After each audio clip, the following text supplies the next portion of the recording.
Close your eyes, let your shoulders drop, release the tension in your jaw, and let the frantic, noisy world you've inhabited all day dissolve into the shadows. Imagine we are stepping back, far back to the year 1492. We are in Valencia, a city vibrating with the heat of the Mediterranean sun, a place of bustling ports, shouting merchants, and the relentless, grinding energy of a world in the midst of massive change. The air outside is thick with the scent of salt, sweat, and the dust of 1,000 wagons. But you're not out there. You are here, standing before a heavy, iron-studded oak door tucked away in the deepest corner of a private merchant's warehouse. You turn the massive, cold iron key.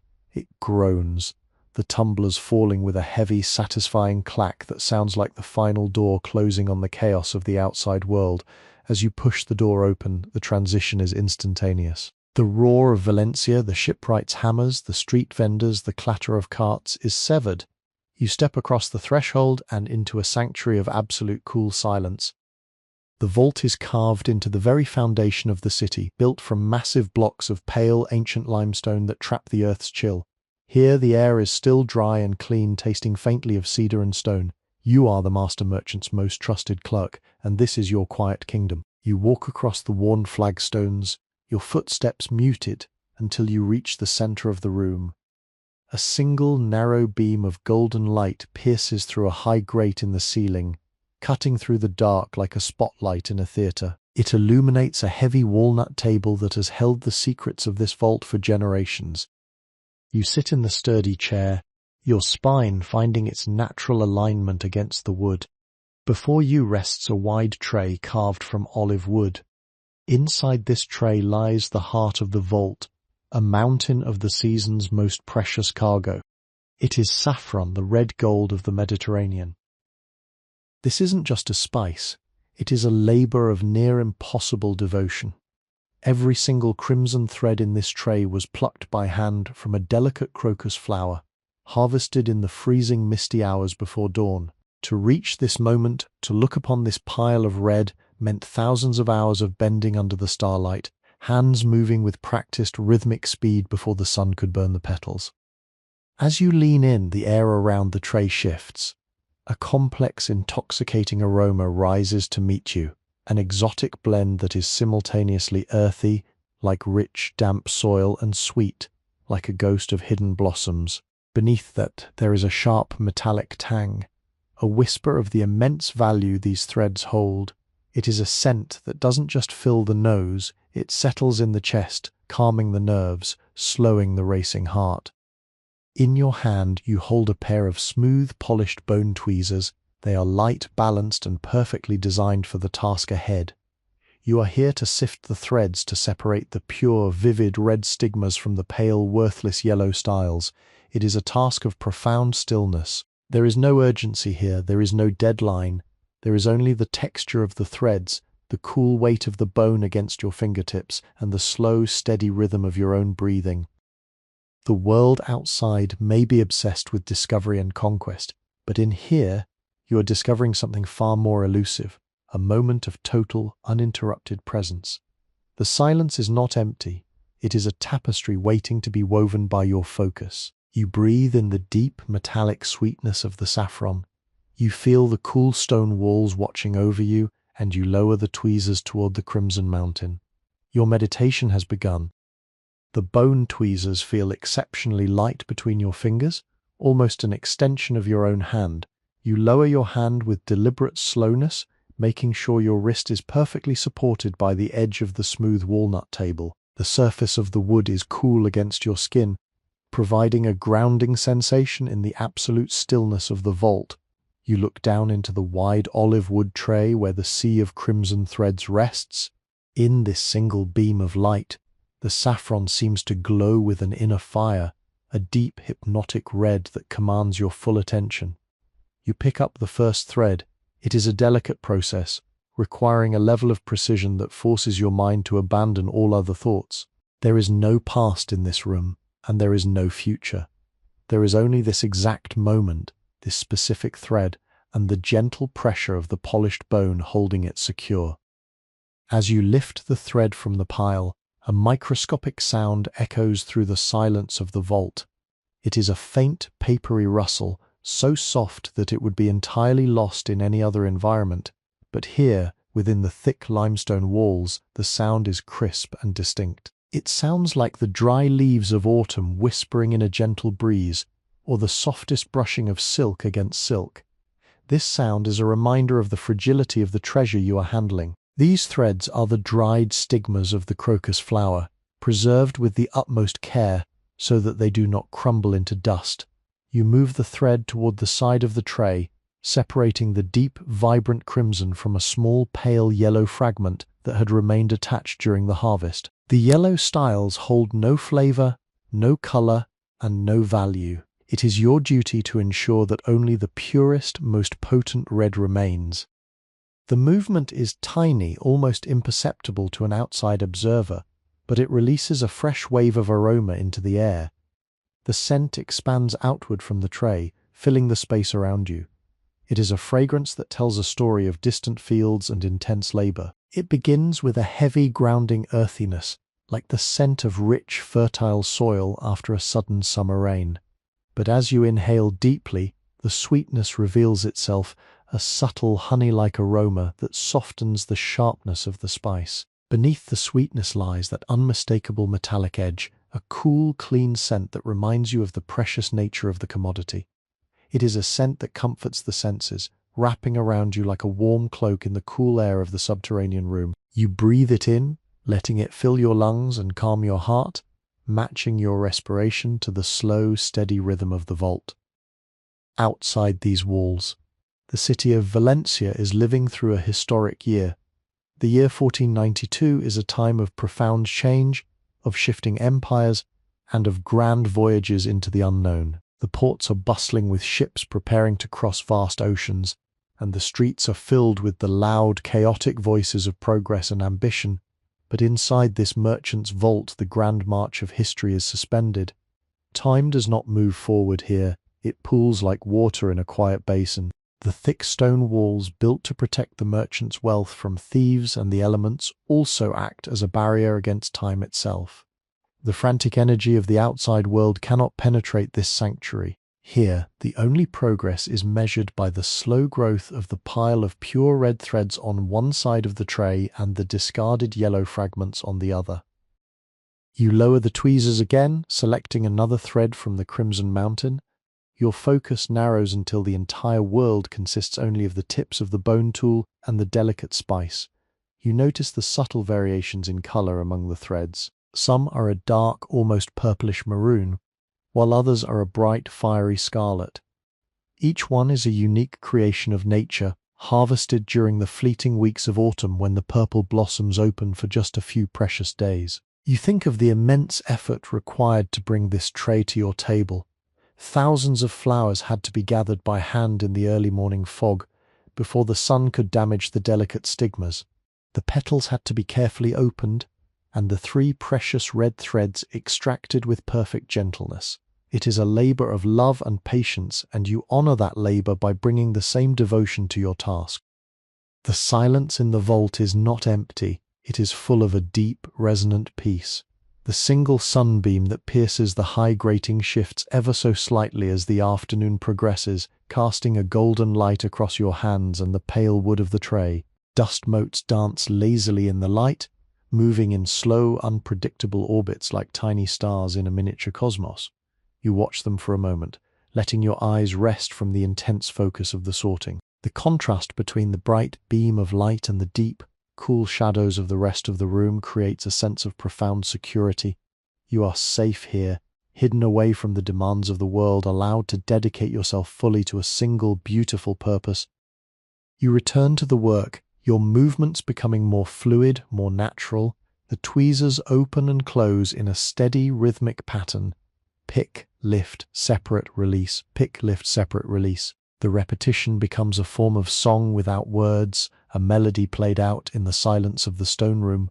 With every movement, the subtle rustle of the saffron provides the accompaniment. The aroma deepens, becoming richer and more intoxicating as the pile is disturbed. It is a scent that carries a sense of luxury, an assurance that despite the simplicity of your current actions, you are participating in something of immense value. The red gold of Valencia is being refined by your hands, prepared to find its way into the royal courts and wealthy households of Europe, where it will be prized above all else. But for now, it belongs only to you and the quiet vault. The rhythmic cycle of your labor continues, a quiet dance of precision that governs the passage of the afternoon. Your posture remains perfectly upright, yet entirely relaxed, your shoulders dropped away from your ears, your neck elongated and free of tension. The bone tweezers, cool and smooth, continue their work, a tactile extension of your intention. You have entered that rare state of flow where the boundary between yourself and the work begins to blur.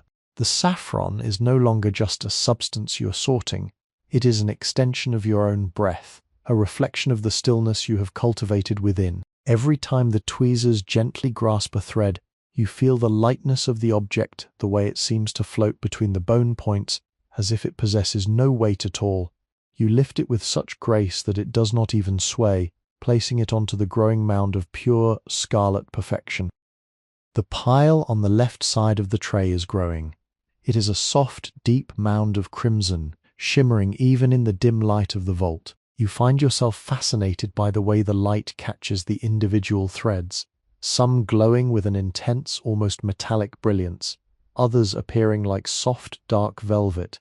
The yellow styles, now piled separately on the right, look pale and insubstantial by comparison, like withered autumn grass that has lost its vitality.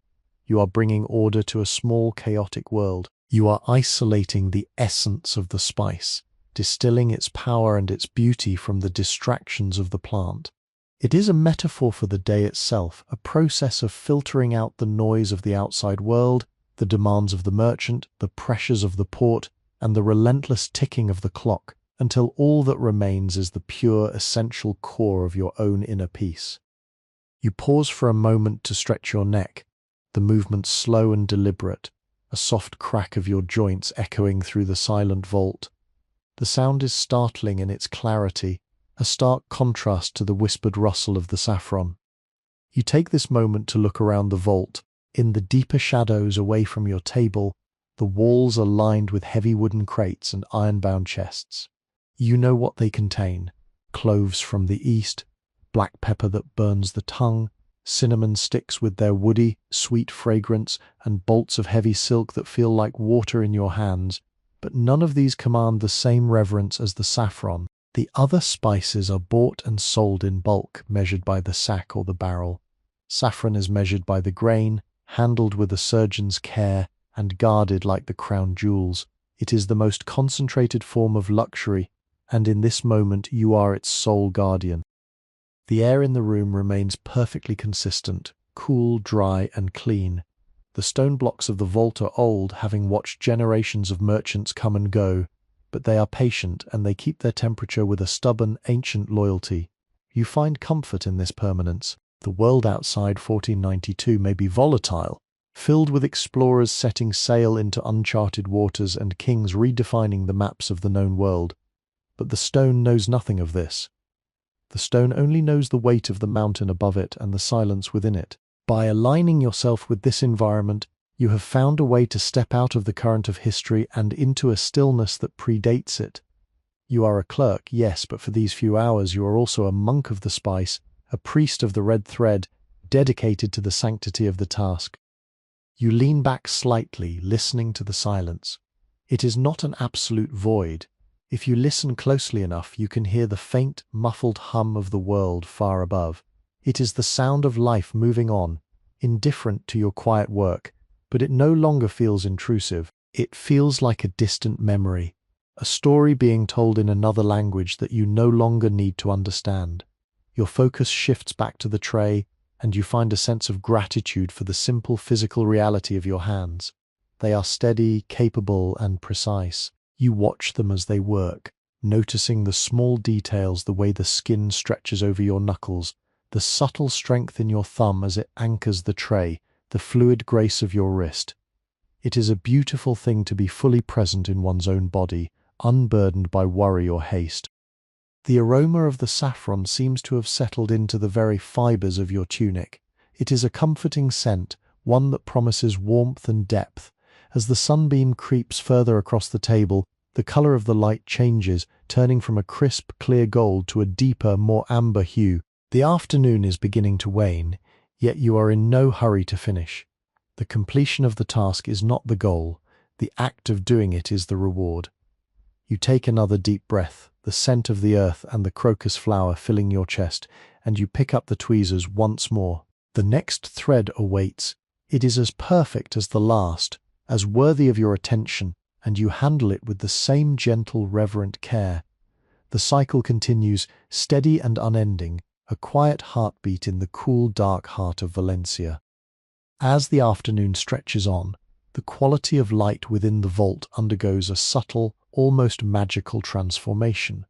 The harsh, direct beam of the early sun has softened, mellowing into a thick, syrupy glow that bathes the walnut table in a warm amber haze. This change in light seems to invite a deeper level of relaxation, as if the vault itself is settling into a gentle evening rest. You find that your movements have become almost entirely automatic, requiring no conscious thought, allowing your mind to drift into a state of quiet contemplation. You are no longer just sorting spice. You are witnessing the distillation of time itself. Every thread you place upon the pile represents a singular moment of existence, a tiny crimson fragment of the harvest season now preserved in this cool, silent sanctuary. The aroma of the saffron continues to evolve. It is no longer just earthy and metallic. It has taken on a richer, more nuanced character, a warmth that seems to emanate from the very heart of the pile. It reminds you of the sun-drenched hillsides where the crocuses bloom, of the cool morning mist that clings to the petals, and of the skilled, calloused hands of the harvesters who gathered them. You feel a profound connection to these people whose labor you are now perfecting. You are the final guardian of their work, the one who ensures that only the purest essence reaches the hands of those who will value it. This sense of duty brings a deep, steady satisfaction to your heart, an anchor in the quiet, undisturbed ocean of the afternoon. You find yourself observing the microscopic details of the saffron threads with a newfound wonder. When viewed closely, they are not just red, they are a complex tapestry of color, deep crimson, vibrant scarlet, dark maroon, and hints of burnt orange. Some are straight and elegant, others possess a gentle, natural curve, a testament to the life force that once pulsed through them. You handle each one as if it were a fragile artifact, a relic of the natural world captured and brought into this stone-walled room. The bone tweezers, polished by years of use, are the perfect instrument for this delicate communion. They do not bruise or tear, they merely guide, a silent partner in your meditative process. In the corners of the vault, shadows are beginning to deepen, creeping slowly across the floor like a rising silent tide. The coolness of the room intensifies, a gentle embrace that keeps you refreshed and alert. You find that you are not tired, despite the hours that have passed. Instead, you feel a clarity of mind that is rare in the bustling life of the city above. The chaos of 1492, the political maneuvering of kings, the ambitious dreams of explorers setting their sights on the horizon, all seem like distant, inconsequential noise compared to the simple, vital reality of this task. Here, in the heart of the merchant's vault, you have found the truth that many spend their entire lives seeking, that true power does not reside in the grand events of history, but in the quiet, focused moments of present experience. You reach for a cluster of threads, your hand moving with the precision of a master artisan. As you separate them, you take a moment to savor the sensory experience of the task. The cool, smooth surface of the bone against your fingertips, the gentle resistance of the threads, the earthy, sweet and metallic perfume filling the air, the absolute unwavering silence of the stone around you. It is a symphony of sensations, a delicate balance that grounds you firmly in the present. You are the center of this universe, a stable point around which the quiet energy of the vault orbits. You are completely and utterly at peace. The pile of pure red stigmas continues to grow, a testament to your focus and dedication. It is a work of art in the making, a monument to patience and care. You look at it with a sense of quiet pride, knowing that this small mountain of spice represents the absolute best that can be offered. You are not just a clerk, you are a craftsman, a sculptor of the ephemeral, turning the raw material of nature into a refined, precious commodity. This realization brings a smile to your lips, a subtle expression of contentment that reflects in the warmth of your eyes. The vault in turn seems to reward you, wrapping its silence around you more closely, as if protecting you from the demands of the world that waits beyond the door. You continue your work, the rhythmic movement of your hands a quiet pulse of life in the cool, dark sanctuary. The day may be fading, but the work remains, a steady, guiding light in the growing twilight of the vault. Each thread is a new discovery, a new opportunity to experience the depth and beauty of the moment, and you embrace each one with the same unwavering, gentle devotion. The transition from day to evening is not marked by a clock or a chime, but by the subtle, creeping deepening of the light within your stone sanctuary. The beam that had once been a sharp, brilliant lance of gold is now a soft, diffused glow of bronze and amber, casting long, elegant shadows that stretch across the floor like fingers reaching out from the corners. Your eyes have grown accustomed to this dimness, and instead of losing detail, you find that your focus has sharpened. The red threads seem to pulse with a low internal light of their own, as if they are storing the day's sunlight to release it into the cool air of the vault. You continue your work, the rhythm of your hands becoming even more fluid, more hypnotic, as if you're moving underwater, where resistance is soft and every motion is imbued with intentionality. This is the time of day when the world outside truly begins to shift its rhythm, and yet you remain untouched. Above, the merchants may be closing their stalls, the sailors may be finding their way to the taverns, and the city may be descending into the evening's boisterous life. But here, the stillness is becoming absolute. It is a thick, velvet silence that presses gently against your ears, a comforting weight that reinforces the sanctity of your workspace. You are in a state of profound meditation, a place where the ego dissolves into the act of doing. You are not a clerk sitting in a vault, you are the focus itself. You are the gentle hand, the bone tool, the rustle of the spice, and the deep, rich scent that permeates the room. Everything else is a distraction you have long since discarded. If you have found solace in this quiet, rhythmic journey through the merchant's vault, and if you seek to escape the noise of your own modern world to find a moment of historical peace, consider joining our community. By subscribing to the Sleepy History with Theodore channel and hitting the notification bell, you ensure that you never miss an opportunity to step away from the chaos and find your own oasis of calm. Your support helps us continue to craft these immersive, relaxing experiences, turning the pages of history into a sanctuary for your mind. If this story has brought you a measure of the stillness found within these stone walls, please like this video and share it with someone who might need a quiet hour of their own. Your engagement is the thread that keeps this channel weaving its tales, allowing us to bring you back to these hidden corners of the past, time and time again. As you return your attention to the tray, you notice the way the light catches the dust motes drifting around your workspace. They are like slow-motion stars, dancing in the amber glow, silent witnesses to your industry.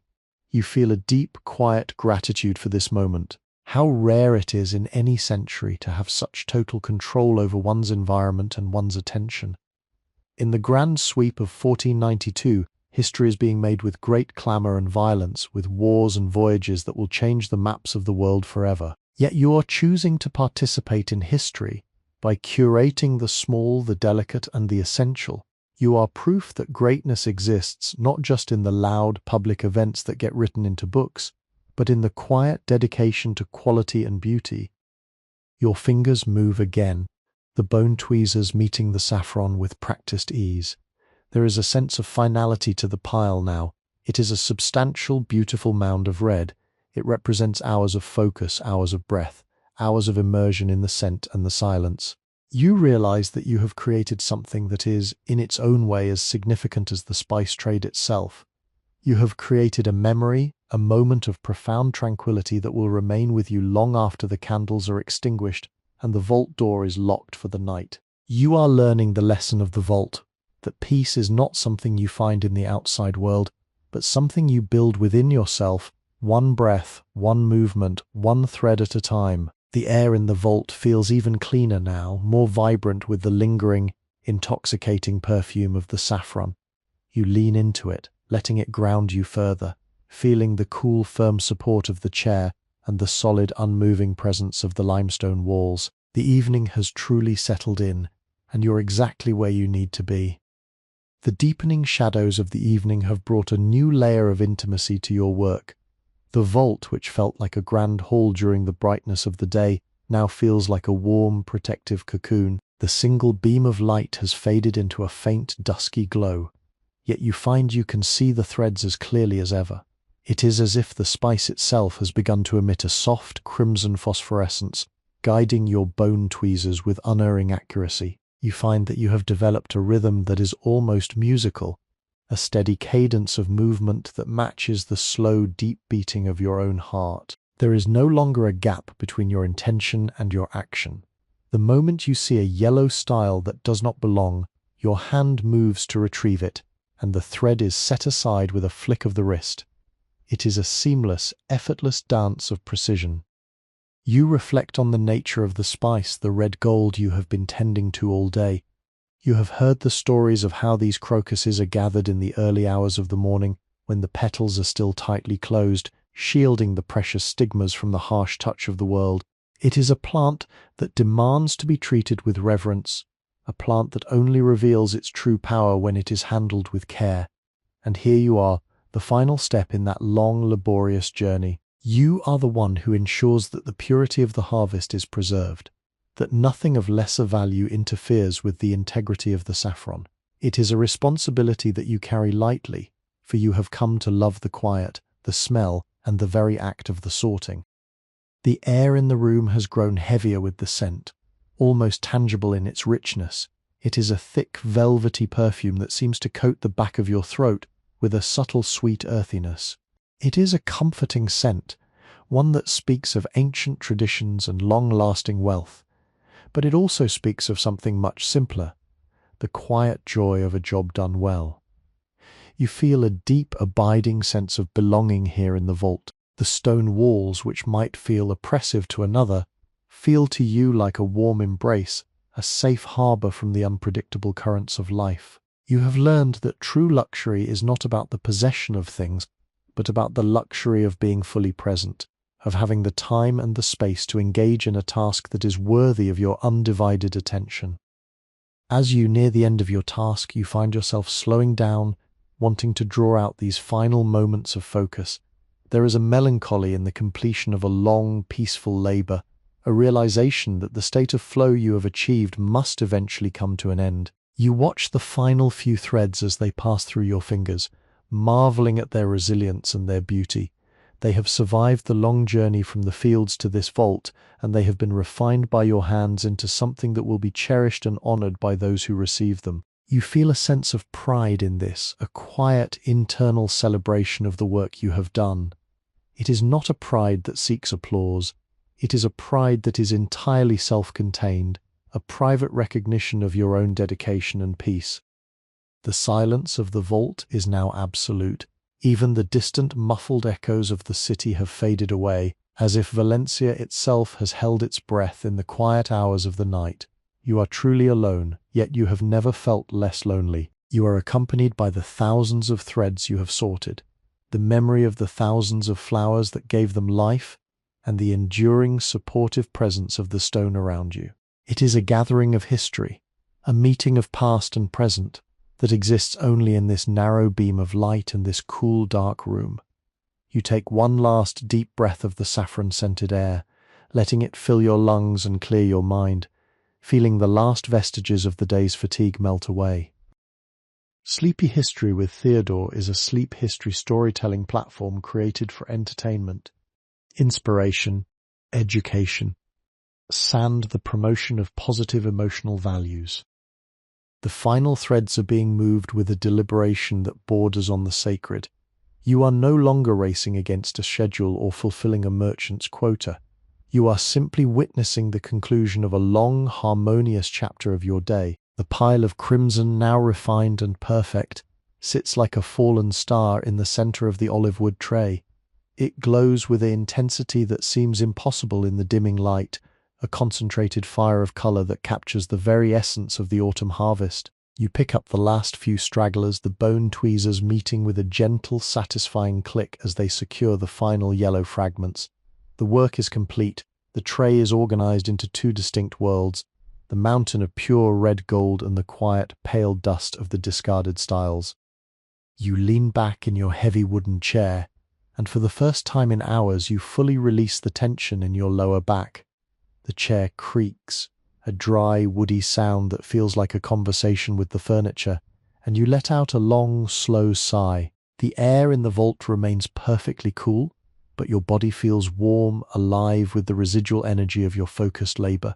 You look at your hands, resting them palm up on your knees. They are steady, not trembling in the slightest, despite the hours of microscopic exertion. There is a sense of accomplishment that settles over you, a quiet joy that isn't loud or demanding, but deep and resonant. You have created order from a chaotic mixture, and in doing so you have brought a small measure of peace to the world. The scent of the saffron is now so potent that you can almost taste it, a complex, bittersweet, honey-like flavor that hangs on the back of your tongue. It is a luxurious scent, one that reminds you of everything that is rare and precious. You imagine where these threads might go next, to the kitchens of nobility, where they will be dissolved into golden infusions for feasts, to the apothecaries, where they will be used as medicine for the weary, or perhaps they will be stored away in the merchant's private chests, held for a generation as a hedge against the uncertainty of the future. You are the invisible thread that connects these destinies. By your hand, the quality has been guaranteed, the purity secured. It is a profound, quiet role, one that asks for nothing but your presence and your care. The silence of the vault is no longer just a lack of sound. It has become a tangible companion. It feels as if the very walls are listening to your thoughts, holding them securely in the stone. You find your mind wandering not to the stresses of the world or the obligations of the future, but to the nature of silence itself. In the modern world, or at least the world as you imagine it beyond these walls, there is so much noise. People are constantly rushing, speaking, and seeking to fill the gaps between their actions with sound. But here in 1 through 92, you have discovered that silence is a reservoir. It is a place where you can dip your bucket and draw out patience, perspective, and a deep, refreshing clarity. It is the most valuable cargo in the merchant's vault, more precious than any spice or silk. You stand up slowly, feeling the satisfying stretch of your muscles. You move with a fluid, measured grace, respecting the stillness of the space. You walk toward the wall where a small iron lantern hangs, its wick long since extinguished. You do not need the fire yet. You are content to exist in the twilight of the vault. You look back at the table one last time. In the gathering darkness, the saffron seems to be the only thing that holds any light, a tiny glowing beacon of red. It is a beautiful sight, one you will store away in your mind, a visual anchor for your own inner calm. You realize that you have moved through the day not by force but by invitation, inviting the work to meet you, inviting the peace to settle around you, and inviting the time to slow down until it perfectly matched your own internal rhythm. You walk to the heavy oak door. Your hand hovers over the iron ring.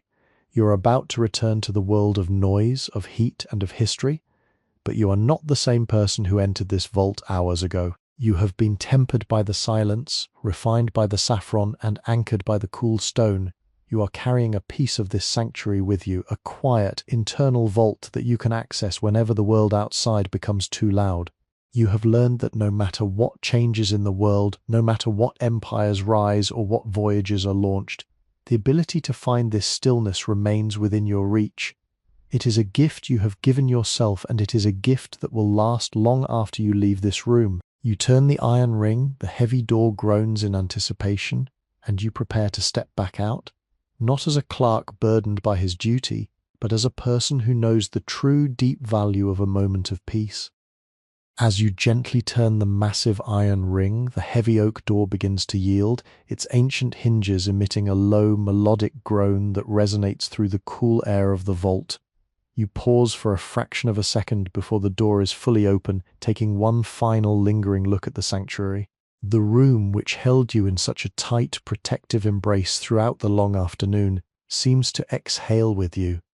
The faint, lingering aroma of the saffron follows you like a ghostly cloak, a sweet, metallic souvenir of the meditative hours you have spent in this hidden corner of Valencia. You are stepping out, but the stillness of the stone has soaked into your skin, a quiet armor that you will carry with you into the dusk of the city. The threshold is not just a gap between wood and stone, it is a gateway between two worlds. As you step across it, the air changes instantly.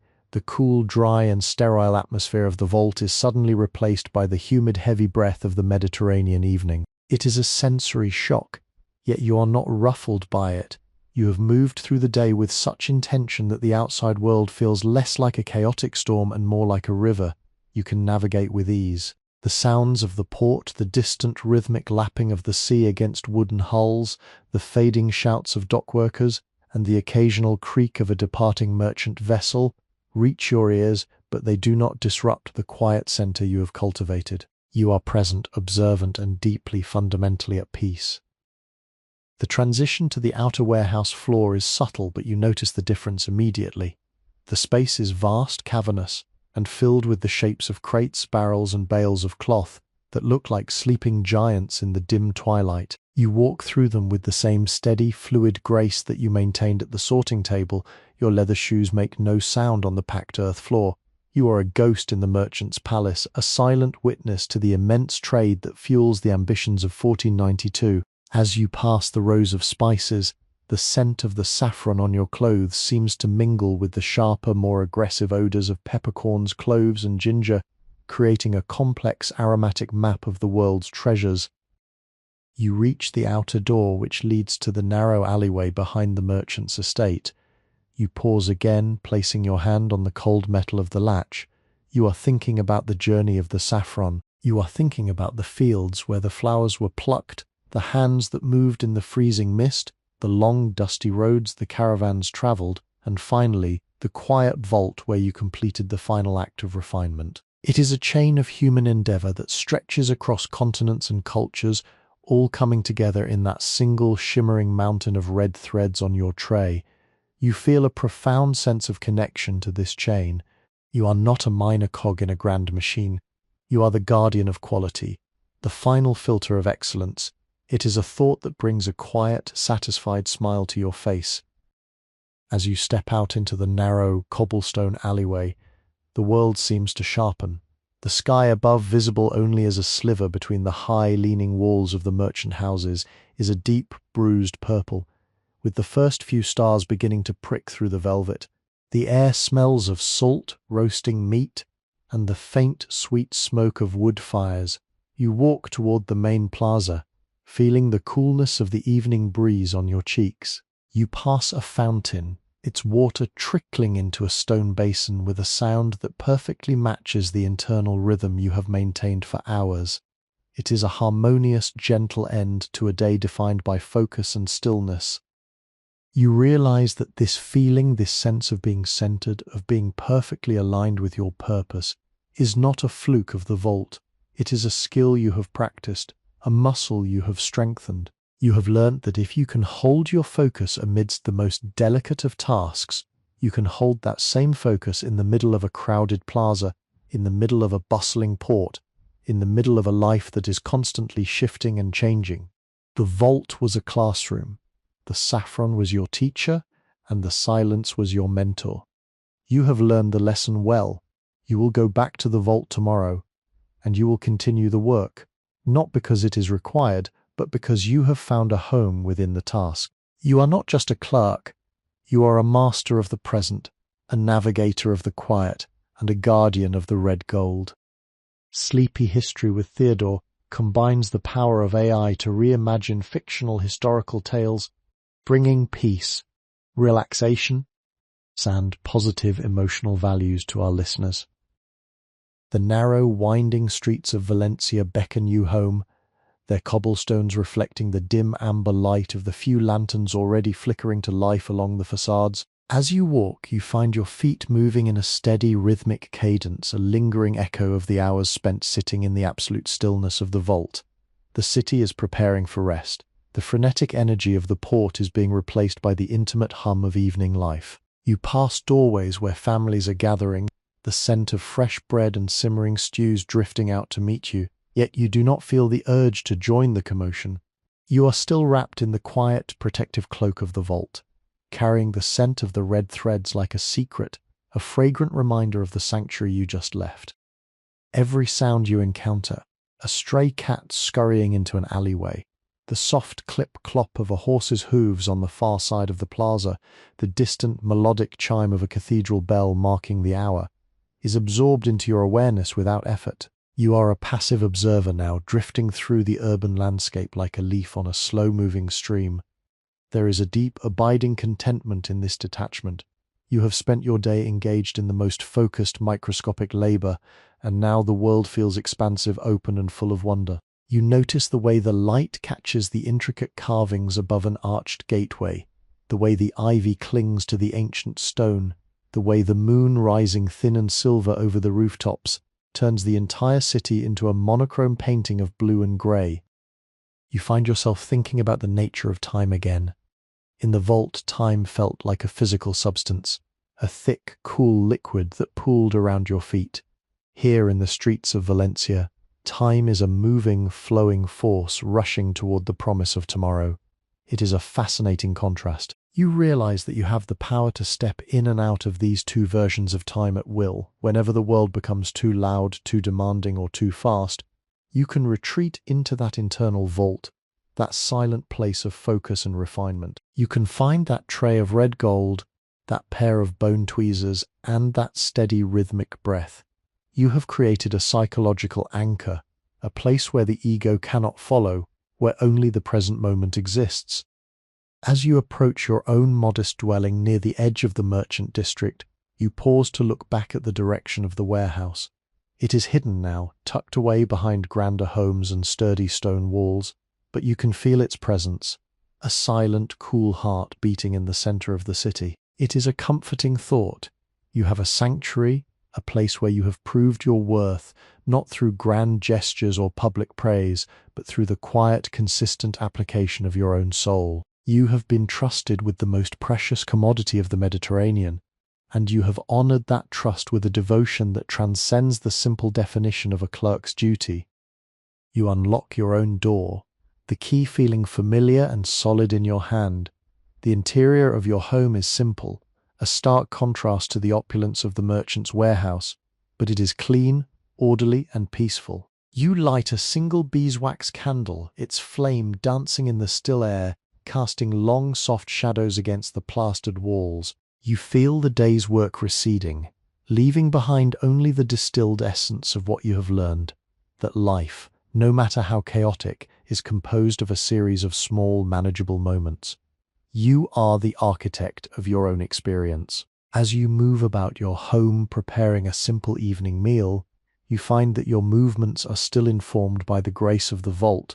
You are careful with the utensils, deliberate with your actions, and fully aware of the space you occupy.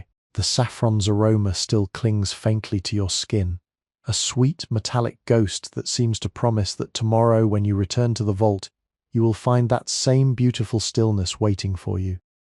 The small flickering light of the beeswax candle illuminates the simple wooden table in your room, casting a warm glow that mirrors the gentle environment you have just departed. As you sit down to your evening meal, a crust of dark, hearty bread, a handful of dried figs, and a cup of watered wine, you find that your appetite is sharpened not by physical hunger alone, but by the quiet satisfaction of a day well spent. The silence of your home is different from the heavy, stone-enveloped silence of the vault, but it is just as restorative. It is a soft, domestic quiet, filled with the potential for rest and the promise of a peaceful night. You take a bite of the bread, savoring its simple, earthy taste, and realize that you are experiencing this meal with a heightened sense of awareness. Every texture, every flavor is magnified by the focused meditative state you maintained for so long. You consider the journey of the saffron once more. It is a substance that transforms everything it touches. A single pinch can turn a plain, watery broth into a golden, aromatic feast. A small measure can change the character of a medicine. Similarly, your day in the vault has transformed your own inner landscape. You have taken the raw, chaotic energy of the morning and refined it into a sense of purpose and calm. This is the true power of the work you perform, the ability to act as a catalyst for beauty and value. Whether you're dealing with spice or with your own thoughts, the process is the same. You isolate what is essential, you discard what is empty or distracting, and you nurture what is left until it radiates with its own inherent worth. If you have found yourself drifting away on this quiet tide of history, and if you feel that your own mind would benefit from more moments of such deep, grounded stillness, please remember that your support is the wind in our sails. By liking this video, you aren't just clicking a button, you are helping to curate a space of peace for others who seek to escape the modern rush. If these stories have offered you a respite, please share this channel with a friend who might also appreciate the gentle, rhythmic beauty of the past. Your subscriptions and comments are the threads that bind this community together, ensuring that we can continue to build these sanctuaries of sound and memory for you to return to whenever the world demands too much. You finish your meal with a sense of gentle gratitude, feeling your body beginning to relax into the rhythms of the night. The candle flame has stabilized, a steady, unwavering point of light in the darkness of your room. You feel a pull towards sleep, a natural, heavy-lidded tiredness that is devoid of stress. It is a reward for your focus, a physical manifestation of the mental clarity you have achieved. You walk to the window and push open the shutters, letting the cool night air of Valencia flow into the room. The city is asleep, its streets quiet, its life tucked away behind closed doors. You look up at the stars, feeling small but significant, a single human life participating in the vast, unfolding mystery of time. You realize that tomorrow is not a mountain to climb, but a continuation of this journey. The vault will be there, the olive wood tray will be there, and the crimson mountain of saffron will be waiting for your hands. You don't feel the weight of expectation, you feel the lightness of an invitation. There is a deep comfort in knowing what your purpose is, even if that purpose is as simple and small as the sorting of a spice. It is a life of dignity, a life of alignment, and a life of quiet grace. As you prepare for bed, your movements remain slow, intentional, and soft. You are carrying the peace of the vault with you into your dreams, trusting that when you wake, the world will still be there, and you will be ready to meet it with the same steady and unwavering attention. The transition into the depths of the night brings a profound sense of stillness to your small room. The candle has burned down to a mere nub of wax, its flame dancing with a final lazy flicker before plunging the space into the soft, comforting shadows of the moonlight. You lie down on your sleeping mat, the wool blanket heavy and warm against your frame. As you pull it up to your chin, you can still catch a fleeting, ghostly trace of the saffron's aroma on your fingers, that earthy, sweet, metallic scent that feels like the very soul of your day. It is an grounding fragrance, one that anchors your mind to the physical reality of the earth, the fields of crocuses, and the cool, silent limestone of the merchant's vault.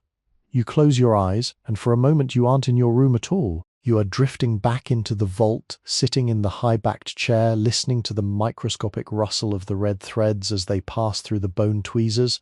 It is a memory so vivid that the sound begins to repeat in your mind, a soothing, hypnotic loop that acts as a lullaby. You think of the thousands of threads you sorted today, each one a testament to patience. There is something deeply noble about the act of sorting, of deciding what is valuable and what is not, of clearing away the debris so that the purity can shine through. You realize that you have been doing more than just preparing a spice for the market. You have been practicing a form of mental hygiene, a way of tidying up the cluttered corridors of your own consciousness. When you were focusing on the saffron, you weren't worrying about the fluctuating prices of the trade, the shifting politics of the kingdom, or the anxieties of the future. You were simply there, in the center of the tray, in the center of the light. This is the art of being, and it is a skill that the vault has refined in you. The darkness of your room feels soft and protective, not unlike the deep, cool shadows of the merchant's warehouse, and you let yourself sink into that sensation, feeling your muscles unspooling, your heart rate slowing to a rhythmic, steady pulse. The city outside is silent, save for the occasional distant cry of an owl or the soft rustle of wind through the narrow, ancient alleyways.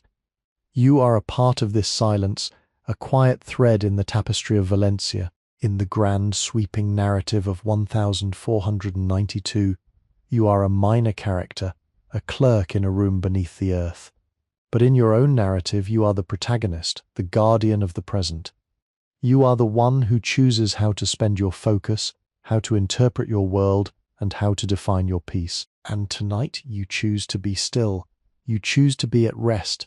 The worries of the world are like the yellow styles you discarded today, insubstantial, flavorless, and ultimately not worth keeping. You let them fall away, drifting into the void, leaving only the pure red essence of your own calm to remain. As the moonlight creeps across your floor, turning the wooden boards into a silvery path, you find your mind wandering to the beauty of the natural world. You imagine the fields of purple crocuses again, the way they must look under the soft pre-dawn light, their petals dew-covered and delicate. You think of the immense, silent power of nature, the way it grows and blooms and retreats according to its own ancient, unhurried clock. It does not ask for permission, and it does not rush. It simply is. You feel a deep, resonant connection to that clock, a sense that your own life is also part of that grand unfolding process. There is no need to hurry. There is no need to achieve anything other than the state of being exactly where you are, doing exactly what you are doing, with all the care and attention you can muster. The scent of the saffron seems to grow stronger in your mind's eye, a warm golden cloud that surrounds you, lifting you away from the hardness of the floor and the gravity of the day. You feel weightless, suspended in the quiet dark. The memory of the sunbeam, that single piercing ray of light in the vault, becomes a guiding star in your thoughts. It reminds you that even in the deepest, most enclosed places there is always a connection to the light, a way for the warmth to reach you. You are held by this realization, cradled by the stillness, and as the night deepens, you find yourself sliding further and further into a state of blissful, uninterrupted rest. Your breath is deep, your thoughts are still, and the world is finally, perfectly, and utterly at peace. You are ready to let go, to drift into the velvet silence, knowing that when you wake, the work will be there waiting for you with its familiar, comforting rhythm. The deep, resonant silence of the pre-dawn hour settles over Valencia, a time when the world feels suspended between the memories of yesterday and the possibilities of tomorrow. In your room, the air has turned crisp and cool, a mirror of the subterranean temperature you occupied all day. You lie in a state of suspended animation, your breathing so shallow and steady that you can hear the faint, rhythmic drumming of your own heart against the stillness. This is the hour of the dreamers, the hour when the mind begins to weave the raw, fragmented experiences of the day into the coherent, symbolic tapestries of the night. You find yourself back in the merchant's vault, but in this dream state the walls are not made of stone, they are made of time itself, thick, layered, and translucent, glowing with the amber light of 1,000 flickering memories. The tray of saffron is before you, but it has grown into a vast rolling landscape of red. You are not sorting it with bone tweezers anymore. You are walking through it, your feet sinking into the soft, fragrant drifts of threads that feel like crushed velvet under your heels. Each step you take releases a wave of aroma that is so potent it feels like breathing in the sun. A warm golden essence that fills your lungs and expands your chest. It is a peaceful, surreal journey, a pilgrimage through the heart of the most precious spice in the world. You feel the history of the Mediterranean under your feet, the ancient stories of travelers, the long, slow passage of the trade winds, the deep, enduring patience of the earth that nurtures the crocus flowers year after year. It is a beautiful, boundless space, and for the first time you do not feel like a clerk, but like an explorer of the inner world. As you wander through this crimson landscape, you find that the yellow styles you discarded have been transformed as well. They are no longer pale, withered fragments. They have turned into small, glowing lanterns that illuminate the path, casting a soft, gentle light that guides you deeper into the heart of the vault. You realize that everything has its place in the grand architecture of your experience. The discarded parts of the day, the things you felt were meaningless or unimportant, were actually the necessary ground upon which the beauty was built. They were the supports, the scaffolding, the silent foundation that allowed the red gold to be refined and appreciated. You feel a wave of profound acceptance wash over you, a realization that nothing is ever truly wasted, and that every moment, no matter how seemingly small or mundane, contributes to the whole. The dream shifts, and you're standing at the threshold of the vault, looking back at the work you completed. The pile of pure red saffron is not a heap of spice, it is a radiant living presence, a beacon of light in the center of the dark, cool room. It seems to pulse with a slow, steady rhythm, an echo of your own breathing. You feel a deep, abiding connection to this creation. It is your contribution to the world, your signature on the fabric of reality.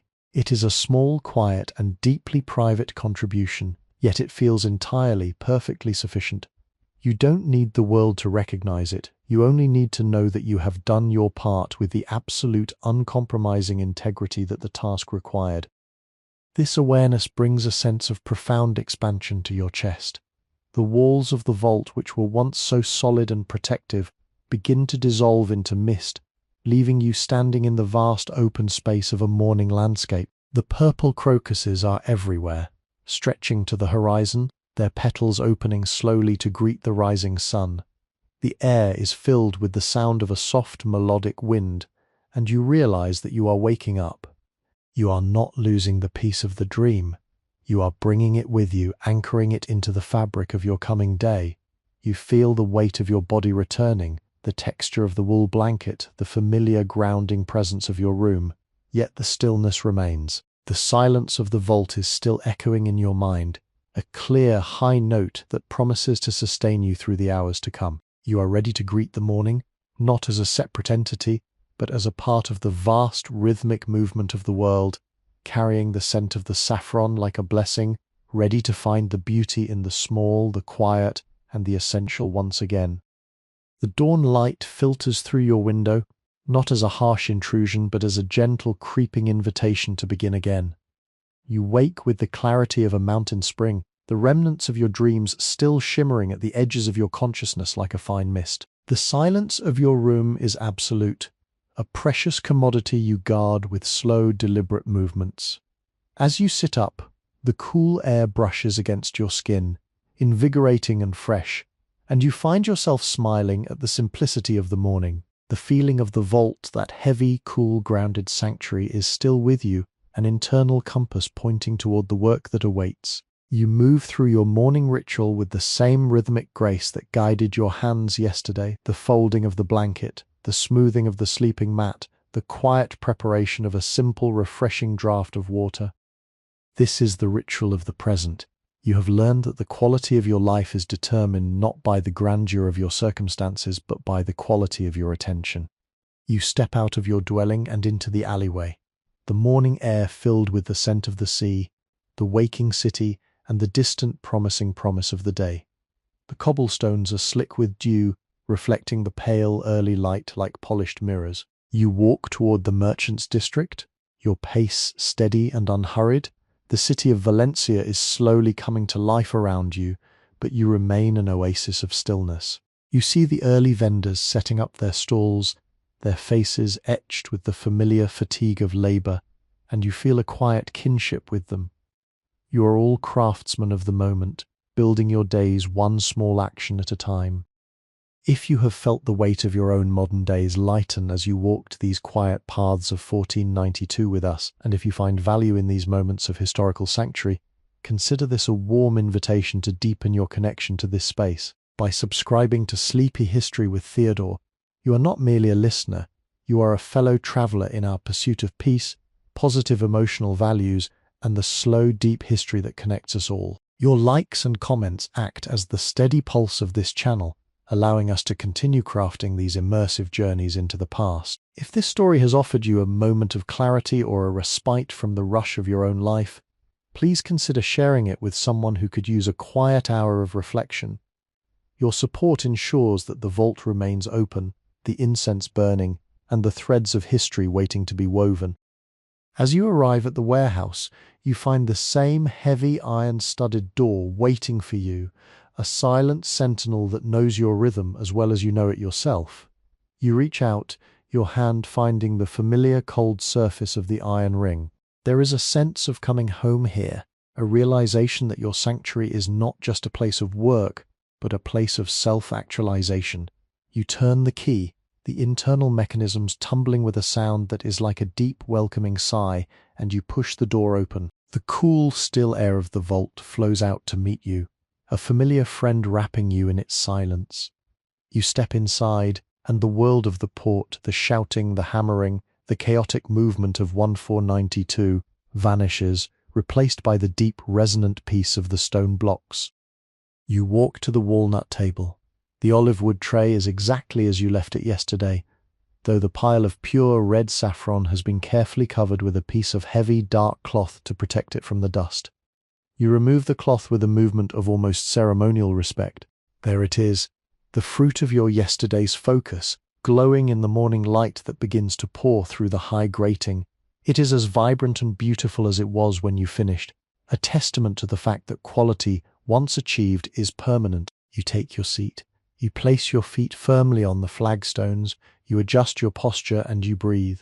The bone tweezers, cool and waiting, rest beside the tray. You take a final centering breath, inhaling the familiar, intoxicating perfume of the earth and the crocus. The world is reduced to this one, singular point of focus. The day has begun, and you're exactly where you are meant to be. The return to the tray feels like a return to an old, cherished friend. As you take your place at the walnut table, the vault seems to expand as if recognizing your presence and offering you even more of its profound, cool stillness. The beam of morning light is sharper today, a brilliant crystalline lance that slices through the darkness and illuminates the tray with a clarity that makes every thread appear in three-dimensional detail. You watch the dust motes spinning in that light, a miniature, chaotic universe that you have mastered by simply choosing to ignore it in favor of the work. You find that you have arrived with an even deeper sense of patience than yesterday. The urgency of the result has faded entirely, replaced by a pure, unadulterated love for the process. Your fingers reach for the bone tweezers, and the contact is instantaneous, a familiar, grounding sensation that anchors you to the table. You begin the work, and the first thread you lift is a masterpiece of its kind, dark, rich, and supple. You place it on the growing mountain of red, watching it settle into place with a subtle, whispered rustle. It is a sound that has become the soundtrack of your inner world, a soft, papery friction that speaks of life, of cycles, and of the enduring nature of beauty. You are not just sorting spice anymore, you are refining your own consciousness, distilling the essence of your existence down to this singular focused movement. It is a liberating experience, to realize that you need so little to be whole and that the quiet dedication to one small thing can radiate a sense of peace that fills an entire room. Outside, you know that the world of 1492 is continuing its frenzied dance. Ships are departing for unknown lands, empires are vying for dominance, and the air is thick with the friction of human ambition. Yet here, inside the stone walls, you are the architect of a different kind of reality. You are creating a space where ambition is replaced by presence, and where competition is replaced by collaboration with the natural world. You feel a deep, quiet gratitude for this merchant, for his warehouse, for his treasure, and for the trust he has placed in your hands. He may never know the depth of the meditation you have found in his vault, but you know that his saffron is being prepared with a level of care that money cannot easily purchase. It is a secret, silent agreement between you and the work. You find yourself observing the variations in the threads more closely today. Some are thin and delicate like gossamer silk, while others are robust and thick, a testament to the life force of the plant. Each one has its own story, its own moment of being plucked from the flower, its own path to your table. You handle each with a gentle, appreciative touch, acknowledging its individual history. This is the heart of the craft, to see the unique within the mass, to honor the individual within the many. It is a lesson you feel deeply, an echo of the way you are beginning to view your own life as a collection of unique, precious moments, each one worthy of your full attention, each one a treasure to be held and honored. The atmosphere in the vault remains perfectly steady. The stone walls, which have stood for generations, feel as immovable and reliable as the earth itself. They provide a physical boundary that keeps the noise of the outside world at a distance, a buffer against the chaotic currents of history. You find that your breathing has synced with the stillness of the room, a slow, deep and rhythmic flow that carries you through the hours without effort. You are not tired, you are energized, you are not restless, you are fulfilled. The task of sorting the saffron is an infinite one, a process that can be continued for as long as the merchant's supply holds out. And you find that this too is a source of comfort. There is no need to reach a finish line. There is only the continuous unfolding present, a beautiful, eternal sequence of movements that brings you back to yourself over and over again, like the tide returning to the shore. As the sun climbs toward its zenith outside, the light within the vault transforms once again, shifting from the sharp morning brilliance into a softer, more diffused glow that saturates the stone walls with a warm golden hue. You find that your state of concentration has deepened into something almost translucent, where the barrier between your physical actions and your mental landscape has completely vanished. Your hand moves with an elegance that you hadn't realized you possessed, a fluid, wordless language written in the air between the olive wood tray and the pile of red gold. Each movement is a choice, a conscious declaration that you are fully present, fully aware, and fully content. The weight of the bone tweezers in your hand feels like a natural extension of your own skeletal structure, providing a stable, cool counterpoint to the soft, warmth-radiating threads of the saffron. The aroma of the spice has become a part of your own being, woven into the fibers of your tunic, clinging to the skin of your hands and filling the very space between your breaths. It is a scent that is both intensely local, the earth of the Mediterranean hills, and profoundly global, carrying the history of the spice roots and the ancient knowledge of the healers and the kings. You feel like a conduit for this history, a silent guardian who ensures that the purity of the product remains untainted. You find that you have stopped thinking about the merchant or the market or the price. Those are abstract external concepts that have no meaning in this vault. What has meaning is the integrity of the thread, the precision of the separation, and the absolute silence that keeps the world at bay. You pause for a long moment, not to rest, but to simply observe. You look at the growing mound of red gold and find that you're looking at it with the eyes of a child, seeing the colors for the first time, the depth of the crimson, the subtle variations in hue, the way the threads catch the light as they settle against one another. It is a landscape of microscopic wonder. You realize that if you were to look at anything with this level of intensity, a stone, a leaf, a grain of sand, you would find an entire universe contained within it. The saffron is not exceptional because of its value. It is exceptional because it has allowed you to wake up to the beauty of the present. You are seeing the world through the lens of a deep, sustained and focused gratitude. In the silence of the vault, you hear the distant, muffled sound of a bell ringing in the city, a church clock signaling the passage of the midday hour. It is a thin, metallic sound that barely penetrates the thick limestone walls, yet it is enough to remind you that the world is moving. You acknowledge the sound, let it drift through your mind like a passing cloud, and then you return to your focus. The time of the world is irrelevant. The time of the vault is absolute. You are existing in a pocket of eternity, a moment that has been carved out of the frantic stream of 1492 and placed here, in this cool, dark room, for your safekeeping. You have a profound sense of ownership over this time, not because you control it, but because you're allowing yourself to be entirely contained by it. Your movements continue, a steady hypnotic pulse of light and shadow, motion and stillness. The pile of discarded yellow styles on the right side of the tray is now a significant mound, a testament to the amount of labor you have performed, but you look at it with no judgment. It is simply the discarded shell, the necessary sacrifice to reveal the treasure. You find that you are applying this same philosophy to your own thoughts. Any worry, any doubt, any stray frantic impulse that enters your mind is treated with the same detached, gentle precision. You recognize it, you isolate it, and you set it aside, allowing only the pure, essential presence of your current activity to remain. This is the true hidden labor of the vault. You are sorting your own soul as much as you are sorting the spice. Every thread you place is an act of purification, a ritual of letting go that leaves you lighter, clearer, and more at peace with every passing moment. The afternoon arrives with a soft velvet weight, and the vault seems to sigh as the shadows stretch long and lean across the flagstones. You are in the heart of the day now, a place where the boundaries between the morning's productivity and the evening's rest blur into a singular, sustained state of presence.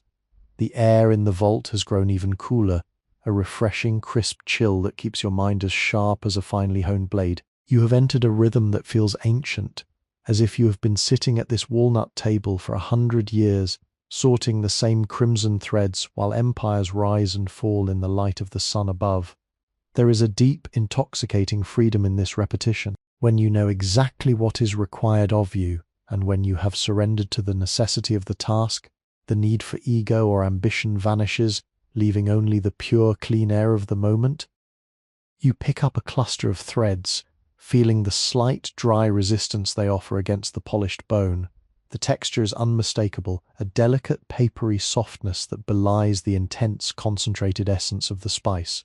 As you separate the red from the yellow, you find your mind wandering to the concept of refinement. Everything in this life, you realize, is a mixture of the essential and the ephemeral. The challenge is not to discard the world, but to discern what is worth keeping and what is merely a shadow. The saffron is a perfect teacher for this. It demands that you slow down, that you look closely, and that you treat the small, the delicate, and the subtle with the same level of care that you would give to the grand and the significant. You have become a master of this discernment, and it is a power that you feel radiating through your entire being. Outside, the city of Valencia continues its relentless march. You can hear the faint, muffled sounds of a market in full swing, the calls of the merchants, the clatter of carts, the laughter of children, but it feels like a dream occurring on another planet. The vault is your reality. The table, the tray, the light, and the threads, these are the only things that exist in your world, and that is more than enough. You find that you have ceased to desire anything else. You do not wish to be anywhere else. You do not wish to be doing anything else. This state of total satisfaction is a rare gift, and you hold it like a flame, protecting it from the slightest breeze of distraction. You realize that happiness is not a destination you arrive at, it is a quality of attention you bring to the place where you are. The aroma of the saffron has reached a level of intensity that is almost physical. It is a warm, golden blanket that wraps around your shoulders, a scent that is both intensely sweet and deeply, earthily bitter. It reminds you of the sun's power, trapped within the plant and released, bit by bit, through your hands. You feel a strange, profound connection to the sun, a sense that you are participating in a cosmic cycle of energy, taking the stored-up warmth of the planet and refining it into this pure, crystallized form. It is a humbling thought, a realization of how interconnected everything is. The soil, the rain, the crocus, the merchant, the clerk, the noble in his palace, and the threads that tie them all together. You are a part of that chain, and you are playing your part with a grace that you are only now beginning to fully understand. You move your hand again, a slow, deliberate sweep of the bone tweezers. The pile of pure red stigmas has grown into a small, magnificent mound, a monument to your focus.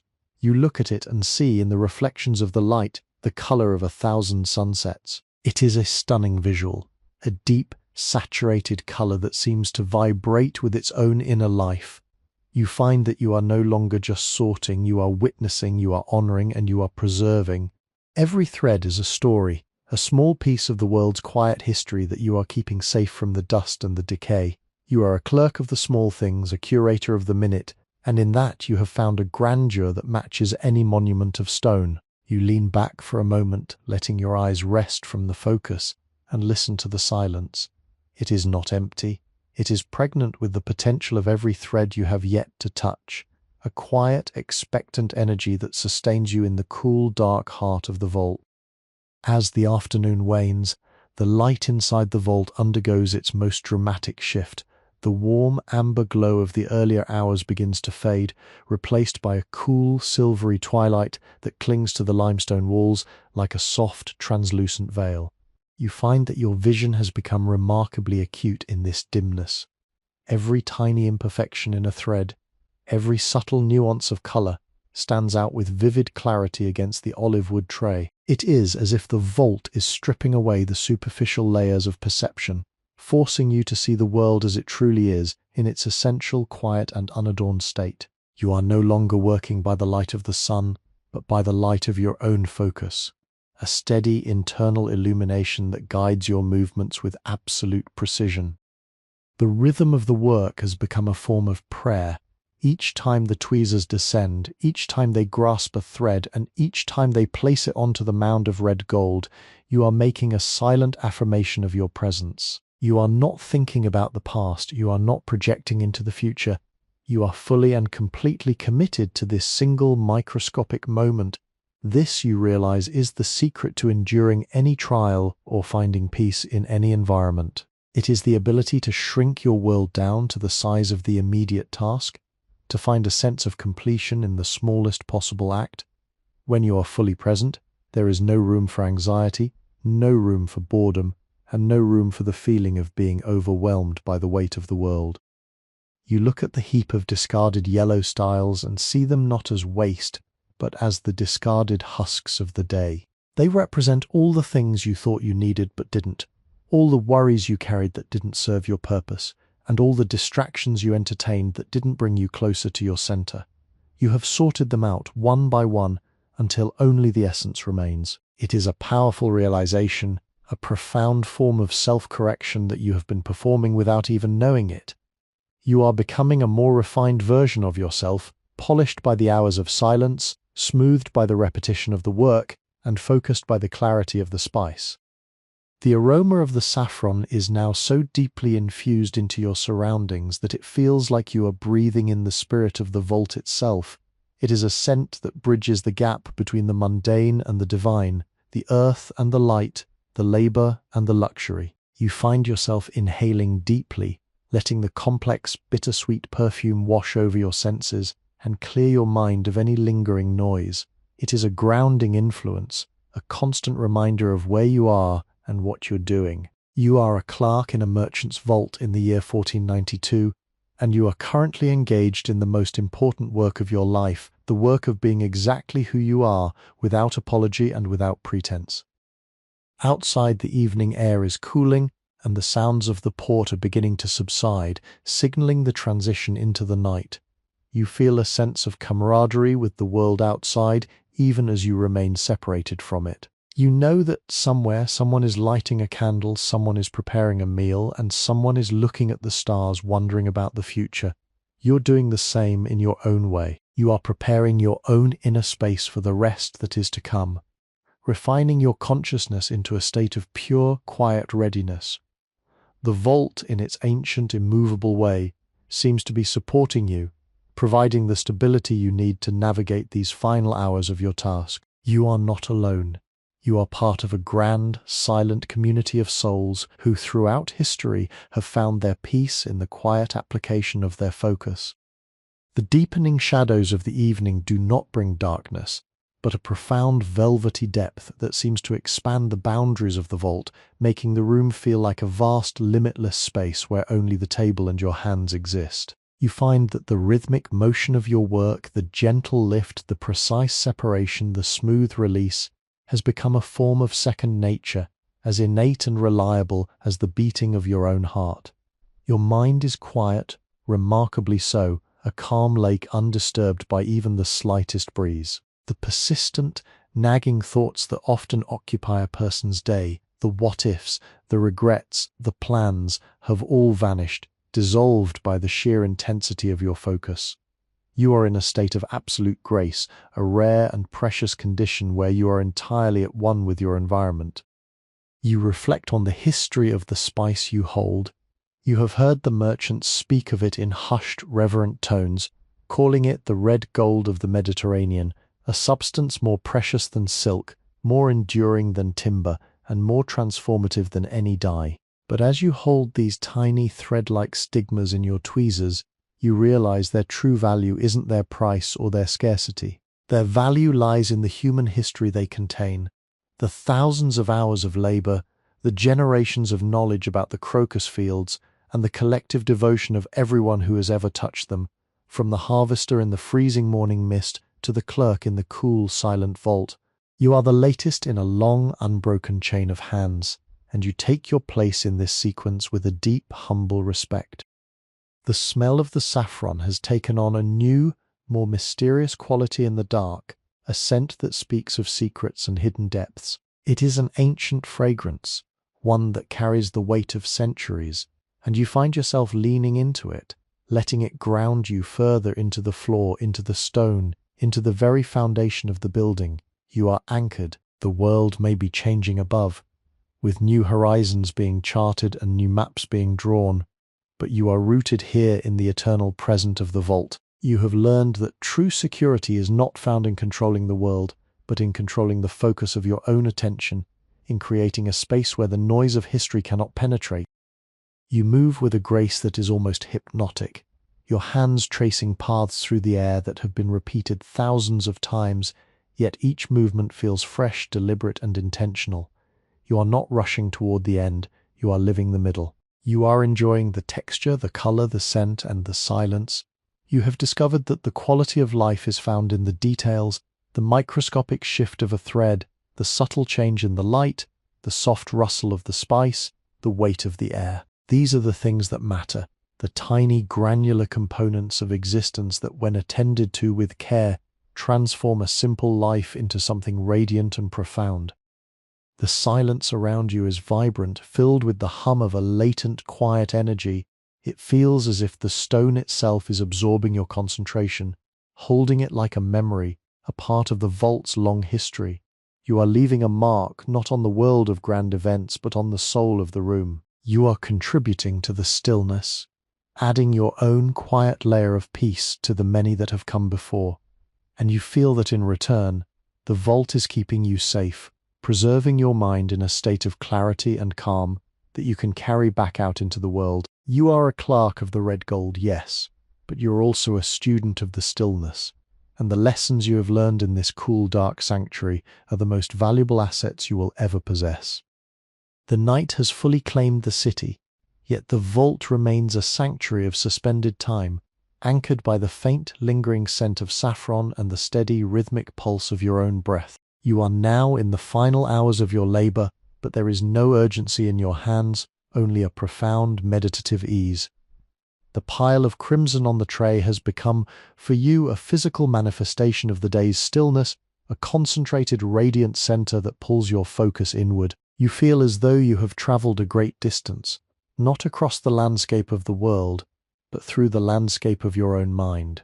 You have left behind the cluttered, noisy expectations of the external life, arriving at a place of crystalline clarity where only the essence of the work remains. The silence is no longer an external condition. It has permeated your entire being, turning you into an instrument of peace. You find that you can hear the settling of the stone blocks above you, the very slow, deep breathing of the earth itself. It is a comforting sound, a reminder that your sanctuary is part of a much larger, more enduring reality. You are, in this moment, a witness to the profound, quiet majesty of the world. Each thread you pick up is handled with the same reverence you might show to a relic of great power. You are not just sorting, you are honoring the life of the plant, the labor of the grower, and the sanctity of your own focus. It is a task that transforms the clerk into an artist of the minute, a creator of the invisible. As you look at the tray, you notice the way the threads catch the faint ambient light. They glow with a deep inner fire that seems to defy the encroaching darkness of the room. You realize that this is exactly how a life should be lived, by cultivating an inner fire that persists even when the light of the outside world grows dim. Your focus, your intention, and your dedication are that fire. They are the things that keep you bright and vibrant in the face of uncertainty, the tools you use to craft a meaningful existence out of the simple, everyday materials of your life. You feel a surge of quiet, powerful pride in this realization. You are the guardian of your own radiance, and you have learned in the cool, silent depths of this vault exactly how to maintain it. The hours pass with a fluidity that makes the clock irrelevant. You are no longer measuring your day in minutes or in tasks completed, but in the unfolding of your own attention. You are existing in a state of flow, where the distance between the thought and the action has been eliminated. You don't have to decide to reach for a thread, your hand simply moves. You don't have to choose to be still, you simply are. It is a profound, liberating state of existence, a place where the ego is absent and only the experience remains. You are at rest while you are working, and you are working while you are at rest. The distinction has dissolved, leaving you in a state of harmonious, uninterrupted peace that is the highest achievement of any human endeavor. As you approach the end of the tray, you find a gentle, bittersweet awareness creeping into your thoughts. You know that you will eventually have to leave this room, to walk out into the cooling air of the night, to return to your home and to the life that waits for you beyond these stone walls. But you also know that you're not losing anything.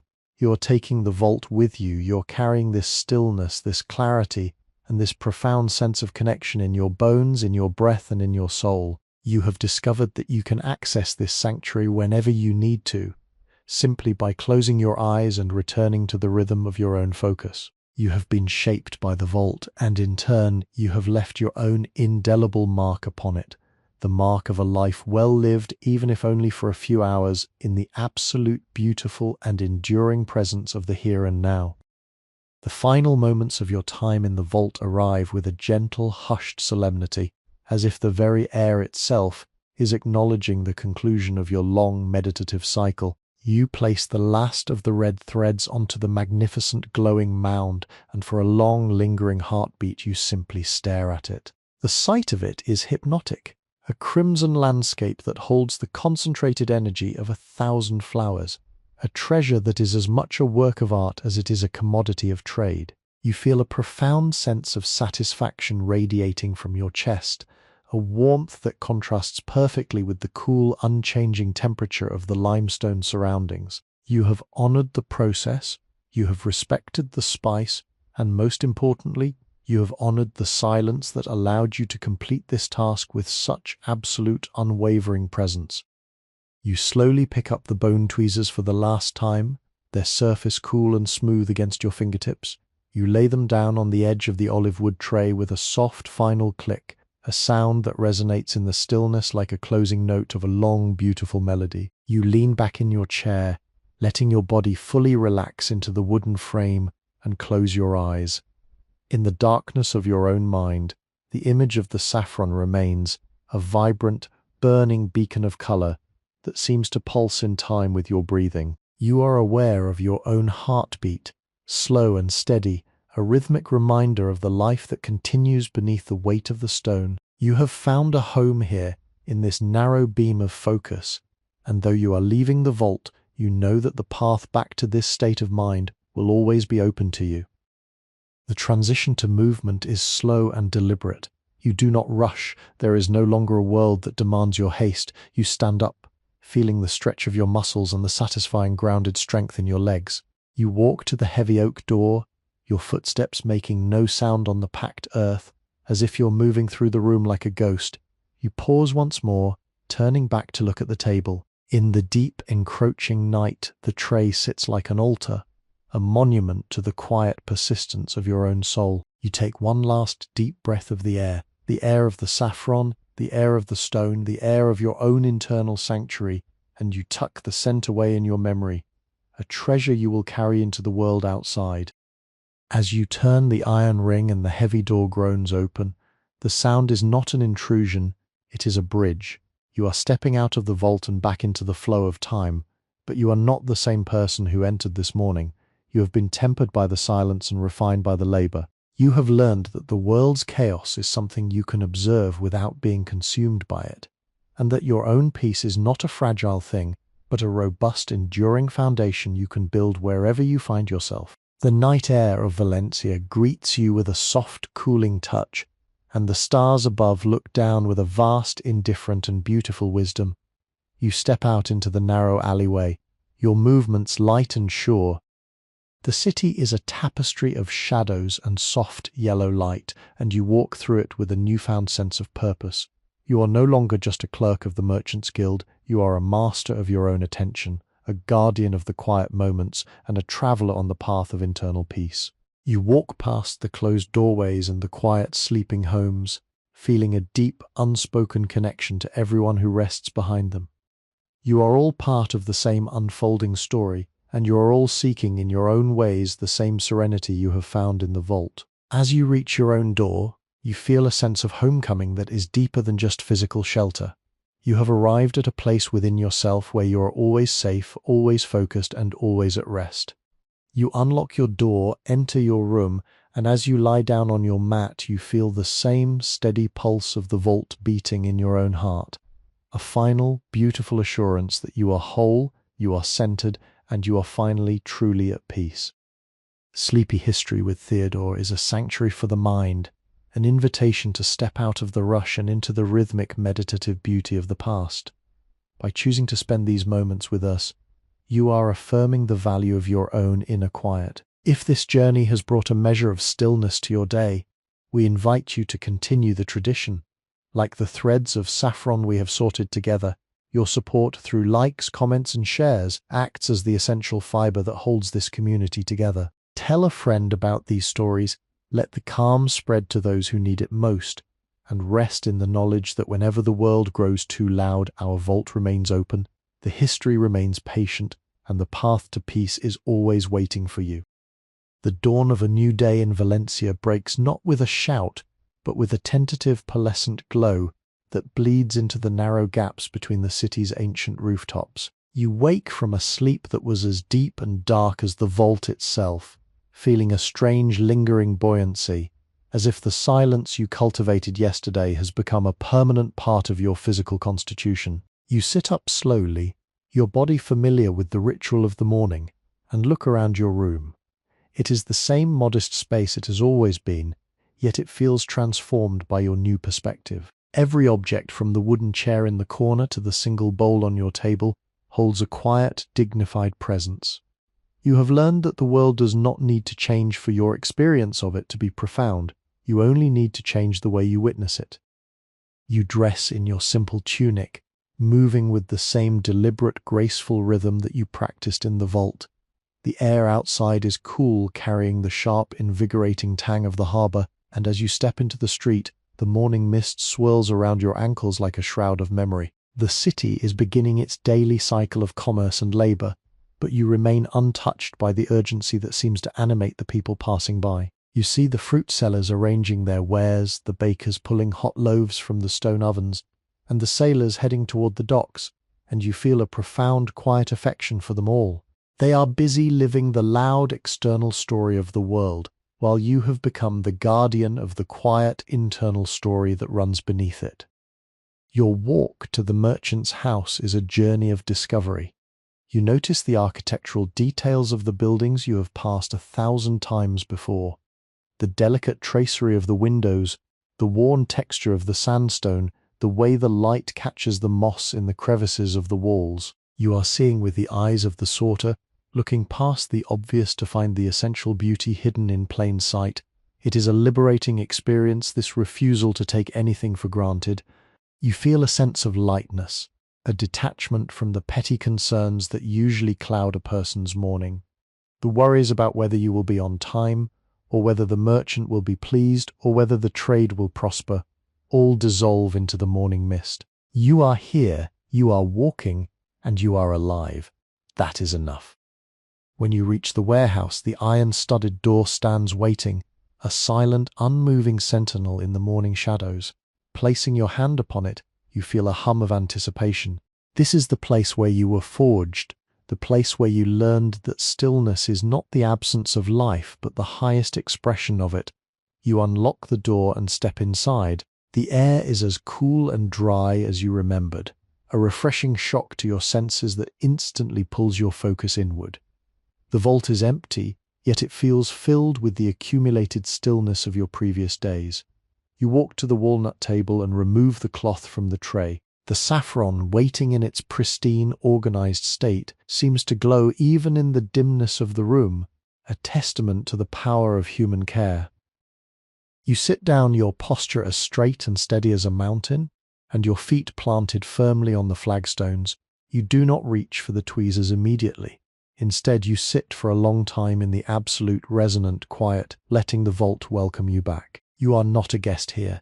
You are an extension of the space itself. You inhale the scent of the earth and the crocus, the bittersweet perfume that has become the scent of your own self-worth. You are ready. As you finally reach for the bone tweezers, your hand moves with the precision of a master, finding the first thread and lifting it into the light. The day has begun again, a blank, beautiful page, and you are prepared to fill it with the simple, sacred act of sorting. One thread, one moment, one heartbeat at a time. The morning light today is different, filtering through the high iron grating in a way that creates a lattice of golden warmth upon the floor, a stark contrast to the deepening shadows in the corners of the room. You sit perfectly still, watching the dancing specks of dust that swirl in that light, realizing that each particle is a miniature world in itself. You have begun to see the entire vault as a living, breathing entity, one that is perfectly tuned to your rhythm. The silence is not merely an absence of sound, it is a weight, a physical presence that presses gently against your skin, encouraging you to go deeper into the stillness of your own consciousness. You pick up the bone tweezers, and the weight of the instrument feels more like a part of your own hand than ever before. There is no resistance, no friction. There is only the flow of intent into action, a seamless continuation of the work that has defined your recent life. As you sort, you find that your focus is now so acute that you can discern the most subtle gradations in the color of the saffron threads. Some are a deep, almost bruised purple, while others are a vibrant, sun-drenched crimson, and you find yourself pausing to admire the beauty of each one. You have stopped measuring progress by the size of the pile. You have started measuring it by the depth of your attention. Every single thread is a story, a microscopic odyssey that ended in this cool, dark room, and you treat each one with the respect you would grant a precious historical text. You are the scribe of the red gold, and your task is to record, in the language of motion and stillness, the beauty of the world. It is a humble job, yet it feels entirely cosmic in its importance. You think of the world outside, the bustling harbour of 192 with its rumours of new lands, its heated arguments in the taverns, and its constant shifting tides of fortune. You can imagine the people out there, constantly reaching for the next thing, constantly looking toward the horizon, never satisfied with the ground they stand upon. You feel a wave of compassion for them, a soft, quiet pity. They are missing the depth of the present. They are blinded by the distance, unable to see the richness of the immediate, the brilliance of the here and now. You are the fortunate one. You have been initiated into the secret of the vault, the truth that everything you need is already contained within the reach of your hands and the focus of your mind. You are, in this moment, the wealthiest person in Valencia. The scent of the spice intensifies as the day warms, a complex, intoxicating aroma that seems to unlock memories you didn't even know you had. You recall the feeling of the sun on your back when you were a child, the smell of rain on hot stone, the taste of a ripened fig. These are not distractions, they are the threads of your own life being pulled into the tapestry of your present work. You are weaving your entire existence into the sorting, turning the spice into a repository of your own identity. It is a profound meditative practice, and you feel yourself becoming stronger, more balanced, and more profoundly at peace with every passing hour. The vault is not just a room, it is a crucible where your soul is being refined, tempered by the repetition and polished by the silence. As the sun begins its slow descent, the quality of the light in the vault softens once again, turning the room into a sanctuary of amber and gold. You feel a deep, abiding contentment that is entirely devoid of desire. You have everything you could possibly want. You have the task, you have the silence, and you have the ability to be present. You have learnt that the greatest freedom a human being can possess is the ability to choose their own internal state, regardless of the circumstances of their life. You have chosen peace, you have chosen focus, and you have chosen to be the guardian of the red gold. As you set the tweezers down and look at the mountain of pure, perfect threads before you, you realize that you have created something that will outlast the day, something that carries the imprint of your own devotion, and that is a beauty that is truly and forever your own.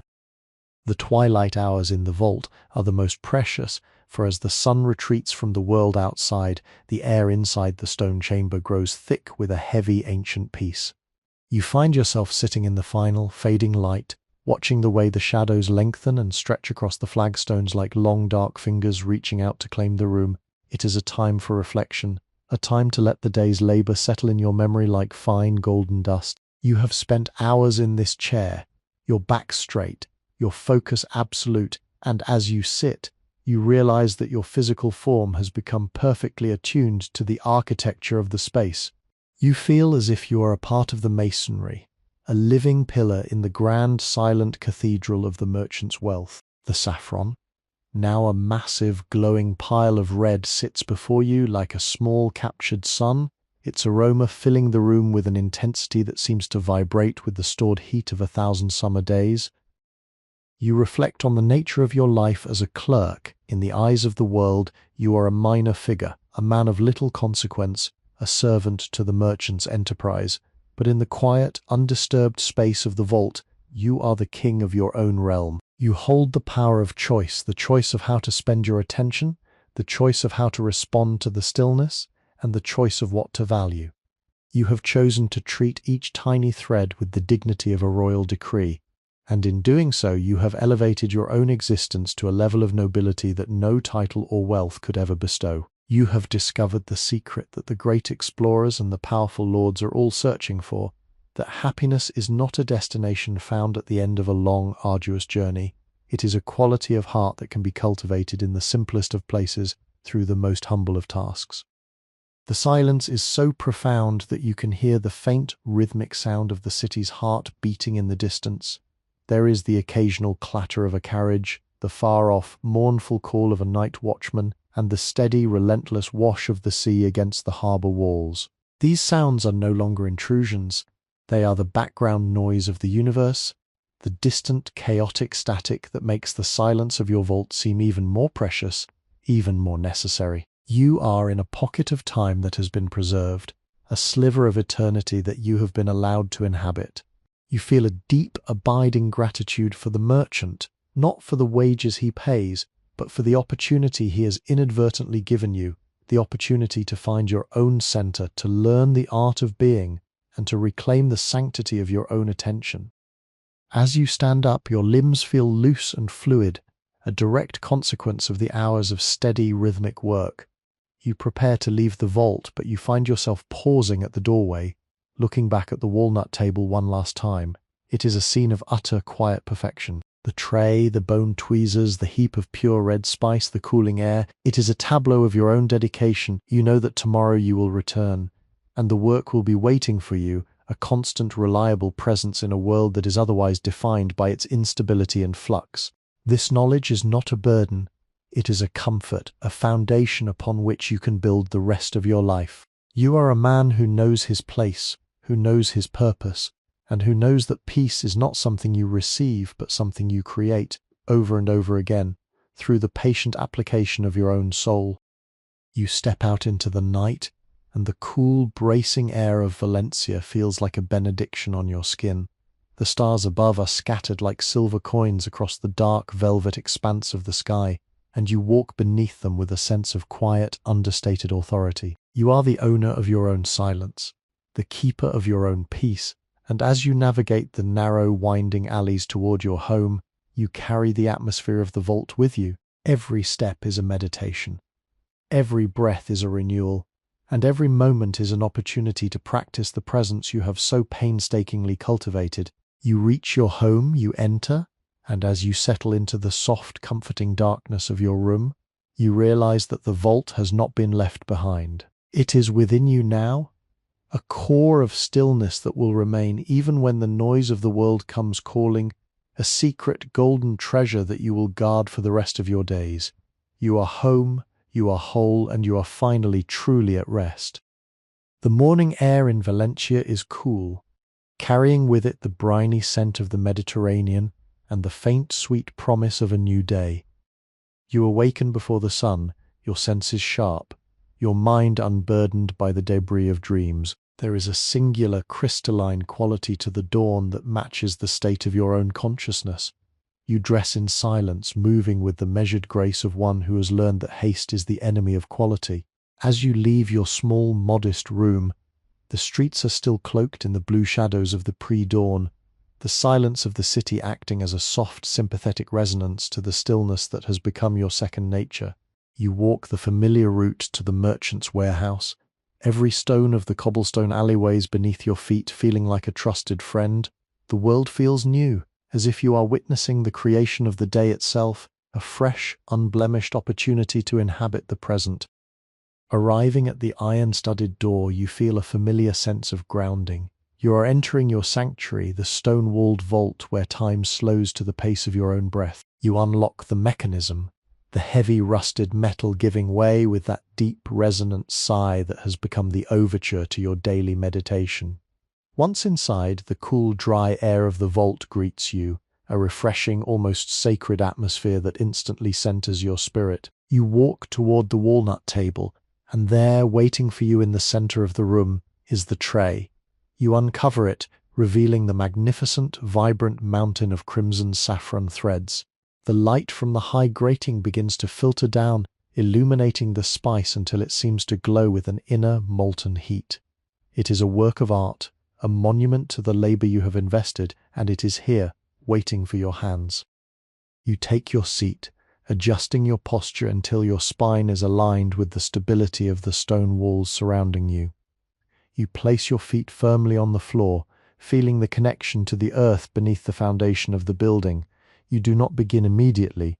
You sit in the absolute quiet, letting your mind empty itself of all unnecessary clutter until there is only the sensation of the cool air, the faint intoxicating aroma of the spice, and the soft rhythmic pulsing of your own heart.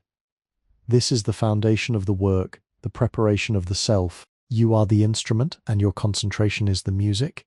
When you finally pick up the bone tweezers, it is with the same sense of reverence you might feel when approaching an altar. The first thread you lift is, as always, a perfect, delicate specimen, and you place it onto the growing mound with a gentle, deliberate precision that feels like a sacred rite. The hours begin to unfold, not as a linear progression of time, but as a circular, meditative loop of motion. You are a part of a larger, unseen mechanism of history, one that stretches back to the ancient crocus fields and forward into the unknown future. Yet you are entirely contained within this moment. The world of 1492, with its frantic ambitions and shifting fortunes, exists only as a distant, inconsequential murmur beyond the thick limestone. Within the vault there is only the tray, the light, and the work. You find that you have developed an extraordinary sensitivity to the nuances of the threads, their weight, their texture, the way they respond to the touch of the bone. You are learning the language of the saffron, a silent, fragrant dialogue that has become your primary way of interacting with the world. It is a profound, deeply satisfying engagement, a form of communion that leaves you feeling more complete than you have ever been. As the afternoon light begins to shift, painting the stone walls in shades of soft, dusty gold, you realize that you have moved beyond the need for external validation. You no longer care if the merchant observes your speed or if the market prices reflect your toil. The work is its own reward, a perfect, self-contained cycle of effort and results. You feel a deep, resonant joy, a quiet internal radiance that is not dependent on circumstances or outcomes. You are in this moment entirely at peace with who you are and what you are doing. You are a clerk in a room beneath the earth, and you have found a grandeur in that reality that the kings and conquerors above would likely never understand. As you continue your work, the shadows in the corners of the room begin to deepen, and you realize that you're not just sorting spice, you're sorting the very fabric of your own life, refining it down to its most essential, beautiful, and enduring core, leaving all that is trivial behind. You are the architect of your own serenity, and the vault is the monument you have built to that truth. The evening settles into the vault with the weight of a long-held promise, the air growing dense and cool, a testament to the stone's capacity to store the silence of the ages. You find yourself in the final stretch of your daily labor, the mound of crimson threads now so vast and rich that it seems to anchor the very room in a state of eternal focus. The light from the high grating has transformed into a narrow, piercing shaft of deep, bruised purple and indigo, catching the dust motes and turning them into shimmering, fleeting stars that dance in the stillness. You continue your work, your hands moving with an effortless, practiced elegance that feels less like a conscious decision and more like a natural, rhythmic extension of your being. You have reached a place where there is no separation between the subject and the object, where the hand that holds the tweezers and the thread that is being held are part of the same unified field of presence. It is a profound meditative state that you have learned to navigate with the ease of a sailor navigating the familiar currents of a coastal harbor. You think of the thousands of lives that have touched this spice before it reached your table, the generations of families in the sun-drenched fields whose labor made this moment possible. You feel a deep, haunting sense of connection to them, a realization that your work here in the cool darkness is a continuation of their own, a final, essential step in a journey that transcends time and geography. You are not just a clerk, you are a link in an ancient, vital chain. The awareness of this continuity fills you with a sense of quiet, enduring purpose. The anxiety of your own individual life, the fleeting worries, the minor troubles all seem to fade away, rendered insignificant by the sheer scale of the history you are participating in. You are a part of a larger story, one that is written in the language of soil, sun, rain, and human devotion, and there is a great settling comfort in that realization. Outside, the city of Valencia is entering the rhythm of the night. You can hear the distant, muffled echoes of bells, the rhythmic tolling that marks the end of the secular day. It is a sound that once meant freedom or the end of duty, but now it holds a different meaning. It is simply a marker, a reminder that the world outside is in motion. While you remain in the center of the stillness, you feel no urge to join the bustle.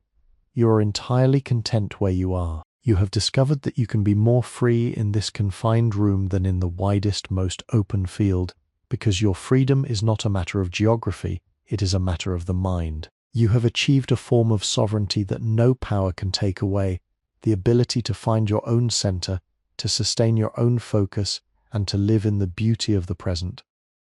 The aroma of the saffron has become so thick that it feels like you're breathing in the very essence of the earth. It is a grounding, primal scent that pulls you deeper into the stone, into the floor, into the very foundations of the building. You are anchored. You feel as though if you were to remain here long enough, you would become a permanent part of the vault, a quiet, enduring presence that would watch over the future as the stones have watched over the past. It is a strange, wild thought, but it brings you no fear. It brings only a sense of profound, lasting belonging. You are a man of the earth, and you have found your place within it. As you move the final threads to the pile, you feel a sense of completion that is both physical and spiritual. Your back is straight, your hands are steady, and your mind is as clear as a mountain spring. You stand up, the movement slow and deliberate, and you look down at the work one final time. It is a masterpiece of your own making, a testament to the power of one man's attention to transform the mundane into the extraordinary. You have spent your day in the service of the small, the delicate, and the essential, and in doing so you have cultivated something that is vast and profound. As you gather your things and head toward the heavy door, you know that you are not leaving the vault, for it has moved inside you. You are carrying this stillness, this clarity, and this profound sense of connection back into the world, and you are ready to face whatever comes next with the same grace and steady focus you have practiced here. You step out into the cool, star-lit night, and the world looks different to you, not because it has changed, but because you have. You are home, and you are finally, fully at peace. The morning air arrives with a crisp, biting freshness that signals the changing of the season, a subtle shift that you feel deep within your bones as you walk through the shadowed streets of Valencia. You move through the city with the rhythm of the tides, your footsteps silent on the damp stones, your gaze fixed on the horizon, where the first light of dawn begins to bleed across the sky like spilled wine. Your mind is a calm, unruffled surface, a pool of clear water reflecting the quietude of the universe. The merchant's district, still locked in the grip of slumber, greets you with an eerie, beautiful silence, and you walk the final stretch to the warehouse with a sense of profound personal reverence.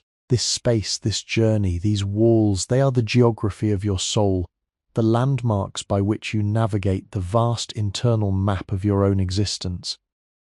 When you reach the iron-studded door, you do not immediately reach for the key. You pause, your hand hovering over the cold, unyielding iron, and you take a moment to breathe. The air here is different, thin, sharp, and laden with the metallic scent of history. You are entering the vault, not as a worker, but as a guardian, a witness to the enduring, quiet power of the past. As the door swings inward, the familiar, cool scent of stone and saffron washes over you, a greeting as warm and constant as the love of an old friend. You step inside and let the door close behind you, sealing out the noise, the urgency, and the chaotic shifting currents of the world outside. Here, in the heart of the foundation, you are once again the master of your own focus, the architect of your own internal landscape. You approach the walnut table and remove the heavy cloth from the tray. The saffron, a deep, pulsating mass of crimson, reflects the dim morning light with an intensity that seems to defy the darkness. You take your seat, your posture settling into the familiar, grounded alignment that you have refined over these long, golden days. There is no need for haste. You are not running toward a goal. You are dwelling in the experience itself. You pick up the bone tweezers, and the weight of the implement is a comfort, a tactile anchor that tethers you to the present. The first thread you handle is delicate, almost ephemeral, and you treat it with the care of a jeweler inspecting a priceless gem. You are not just separating spice, you are disentangling the threads of your own consciousness, laying them out in rows of order, clarity, and beauty. The hours begin to flow into one another, creating a seamless, unbroken tapestry of intent. You find that you have arrived at a state of such absolute, unwavering concentration that the external world has ceased to exist altogether. You are not in 1492, nor are you anywhere else. You are simply in the center of the movement, the lift, the turn, the placement. It is a dance of the fingers, a choreography of the mind that is both infinitely complex and incredibly simple. You are aware of every muscle in your hands, every breath in your lungs, and every flicker of thought in your brain, and you treat them all with the same gentle curiosity.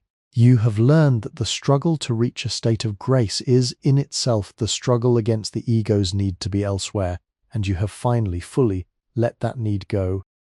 As the sun climbs toward its zenith, you find yourself noticing the way the light shifts on the wall, a slow, imperceptible crawl of illumination that tracks the passage of the day.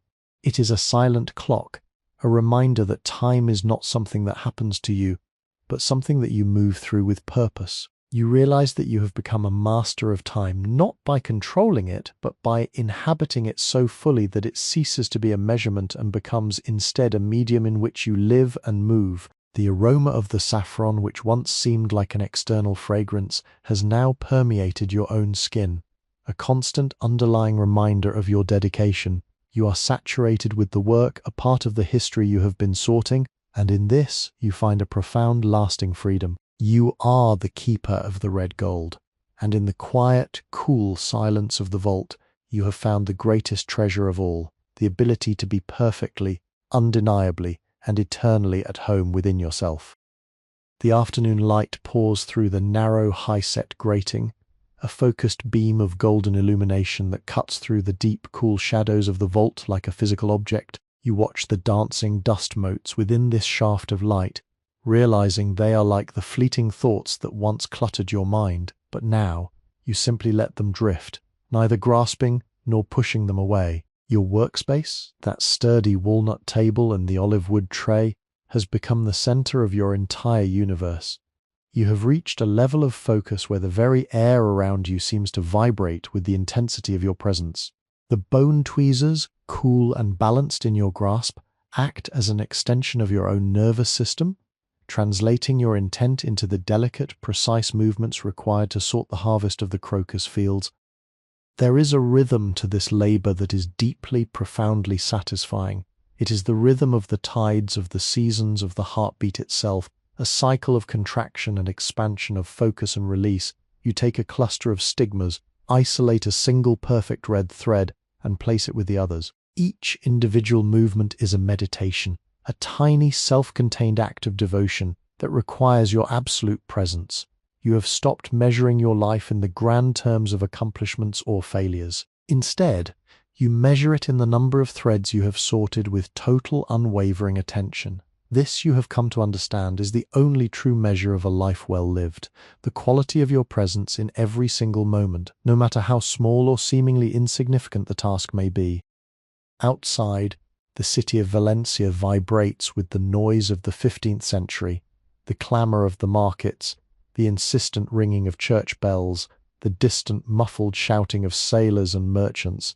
Yet these sounds are nothing more than the background hum of an unreachable reality. You are, in this moment, a resident of the stone silence. You have cultivated an inner sanctuary that is immune to the external turbulence. You realize that you have developed a mental architecture as resilient and immovable as the very walls that surround you. When you feel a stray worry about the future or a lingering regret about the past begin to surface, you simply observe it, acknowledge its transient nature, and set it aside, just as you set aside the yellow styles that you have discarded. You are, in every sense of the word, a master of your own inner state. The aroma of the saffron has become the very atmosphere of your life, a scent that is both sharp and sweet, an earthy perfume that speaks of the sun, the soil, and the long, slow, patient process of growth. It is a fragrance that has embedded itself into your very pores, a constant grounding reminder of where you are and what you are doing. You feel a deep, quiet affection for the merchant, though you rarely see him. He is the provider of this space, the steward of this treasure, and by extension, the enabler of your own self-realization. You do not view the work as a service to him, but as a collaboration with the essence of the plant itself. You are finishing the work of the harvesters, refining their labor into a purity that is unparalleled. And in that process, you are refining yourself. As the late afternoon transitions into the early evening, the light in the vault begins to soften, turning from brilliant gold to a hushed melancholic indigo. The silence of the room deepens, feeling more intimate, more protective. You know that you will eventually have to leave to return to the streets of the city and the life you lead beyond these heavy doors, but the realization brings you no sadness. You have discovered that this state of focus, this profound meditative peace, is not something you leave behind when you walk out into the night. It is something you carry with you, a core of stillness that remains in your marrow, waiting to be accessed whenever the noise of the world becomes too overwhelming. You are a man of the vault, a clerk of the red gold, and you have finally truly learned that you are never alone as long as you can return to the rhythm of your own centered self. You close your eyes for a moment, simply to relish the completeness of your existence, and when you open them again, you see the world with a clarity that is as sharp, as vibrant, and as beautiful as the mountain of crimson saffron you have spent your day honoring. The darkness of the vault at night is not a true absence of light, but a thick velvet shroud that wraps around you, turning the room into an infinite space of quiet potential. You sit at the walnut table, the tray of saffron before you illuminated by the solitary, flickering flame of a small oil lamp, a tiny golden star in the heart of the stone silence. Every movement you make, every subtle adjustment of your hand creates long, dancing shadows that stretch and sway against the damp, limestone walls. You are in the final sacred hours of your work, and the intensity of your focus has reached a pitch of almost unbearable crystalline beauty. You are no longer just sorting the spice. You are engaged in a silent, cosmic conversation with the very essence of the earth, a dialogue conducted in the language of light, color, and quiet, deliberate touch. You consider the threads you're holding, each one a minuscule, dried stigma that once drank the sun in a field that might be miles away or centuries distant.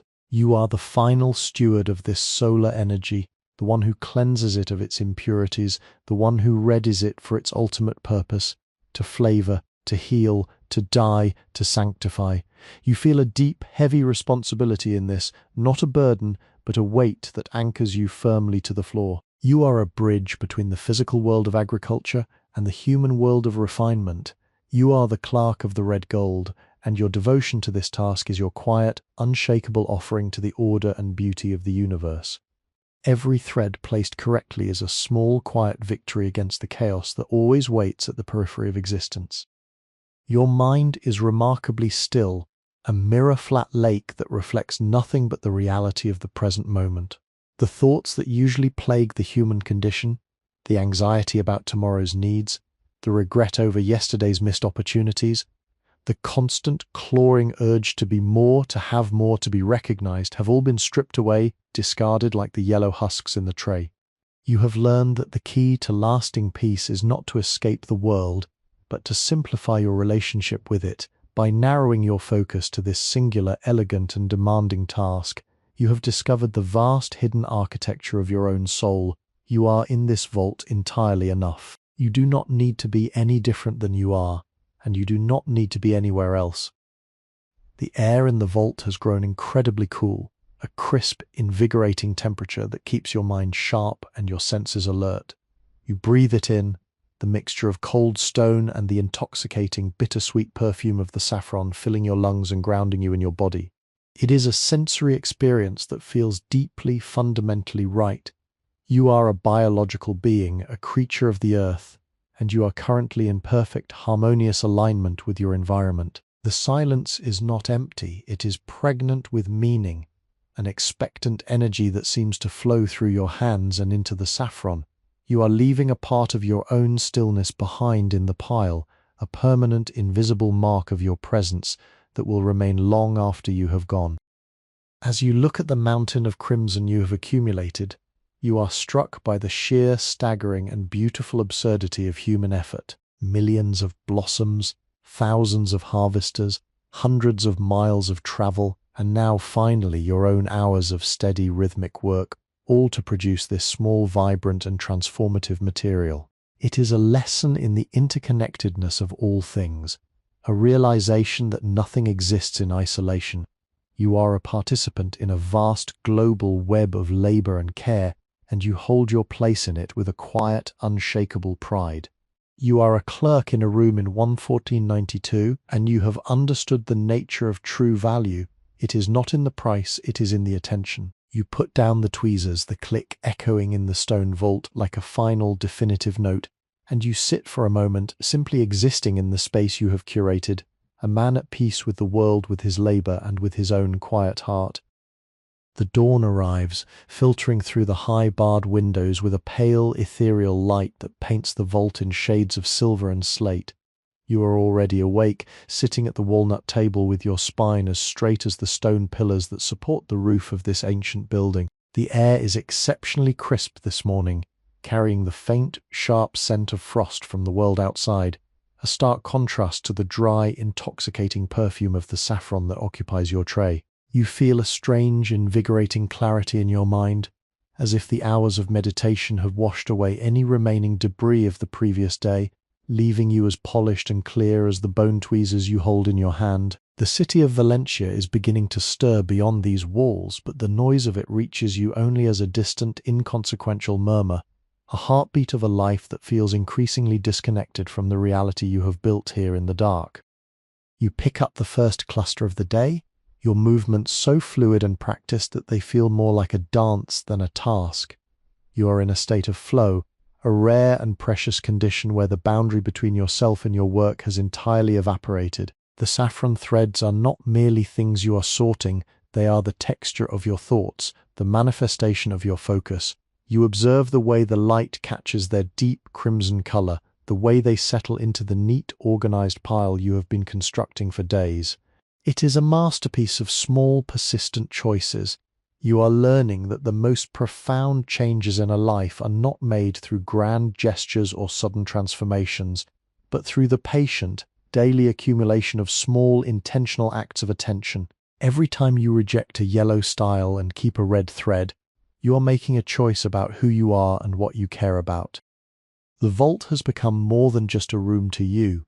It is a mirror reflecting the quiet, hidden architecture of your own being. In this space, you are forced to confront the truth of your own presence, when there is nothing to distract you, when the demands of society are muted and the expectations of others are suspended. You are left with only yourself. You have discovered that you can be content with this company. You have found that the silence is not a void to be filled, but a fertile soil in which your own soul can grow. You are the gardener of your own stillness, and the saffron is the crop you are harvesting. It is a humble, quiet, and deeply private work, but it feels more significant, more anchored in reality than anything you have ever done in the wider world of trade and navigation. You reflect on the people of your time, the bold explorers talking of crossing the great ocean, the merchants plotting their routes to the east, the kings and queens consolidating their power. They are all looking for something out there, something to possess, something to conquer, something to add to their names. You, however, are looking in. You are discovering the depth that exists within the narrow, stone-walled boundaries of your own focus. You realize that you're exploring a territory just as vast, just as mysterious, and just as full of wonder as any unknown continent. The map of the human heart, the topography of the human mind, these are the lands you are charting, one thread at a time, one breath at a time. It is a quiet conquest, a silent revolution of the spirit that leaves no monument, only a more grounded, more centered, and more peaceful man. As the sun climbs higher, the light in the vault shifts, turning from silver to a warm, resonant amber that makes the entire room feel as if it is glowing from within. You feel a deep, resonant hum in your bones, a physical sensation of being exactly where you are meant to be. The work is not getting any easier, nor is the pile of spice getting any smaller, but the burden of it has vanished. You are not working to finish, you are working to be. You are existing in the absolute, beautiful, and eternal present, and as you reach for the next cluster of threads, you do so with the serene confidence of a man who knows that he is in possession of the greatest treasure available to any human being, his own undivided and fully present attention. The vault is silent, the saffron is red, and your heart is steady. This is all there is, and it is more than enough. The day advances with a slow, deliberate grace, and the vault remains a cool sanctuary, its thick limestone walls acting as a barrier against the heat of the midday sun. You sit at the heart of this silence, the tray of saffron before you having become a central, gravitational point around which your entire existence orbits. You have reached a stage where your internal landscape is as clear and well-ordered as the piles of spice you have meticulously curated. The chaos of the world, the shifting political tides of 1492, the rumors of distant shores, the constant frantic energy of the port city is a distant, muted hum that no longer carries any weight. You have withdrawn into the quiet, protected interior of your own focus, finding a liberty that is entirely and beautifully your own. Every movement of your hand, every adjustment of the bone tweezers is a conscious decision to remain here in the present, within the sanctuary of the stone. You have begun to notice a subtle change in your own perception. The world, when you step outside the vault, seems to move at a frantic, almost blurred pace, as if everyone else is caught in a current they cannot control. But here, inside, you are the one who determines the speed of time. By slowing your focus, by narrowing your gaze to the microscopic level of the stigma, you have expanded your sense of duration. A single minute feels like an hour of contemplation. A single hour feels like a long, rich, and rewarding life. You are learning that the perception of time is entirely dictated by the quality of your attention. When you are fully present, you are, in a very real sense, living more deeply and more extensively than those who are constantly rushing toward the next moment, the next reward, or the next distraction. The scent of the saffron has become the primary thread of your existence, a complex, bittersweet aroma that seems to unlock layers of memory and reflection that you hadn't realized were buried within you. You find yourself thinking of the seasons, the way the earth breathes in and out, the way the crocus pushes through the frozen ground to find the light, the way the harvest demands both tenderness and iron-willed discipline. You see your own life in this cycle. You have had your periods of dormancy, your times of reaching for the sun, and your seasons of intense, concentrated labor.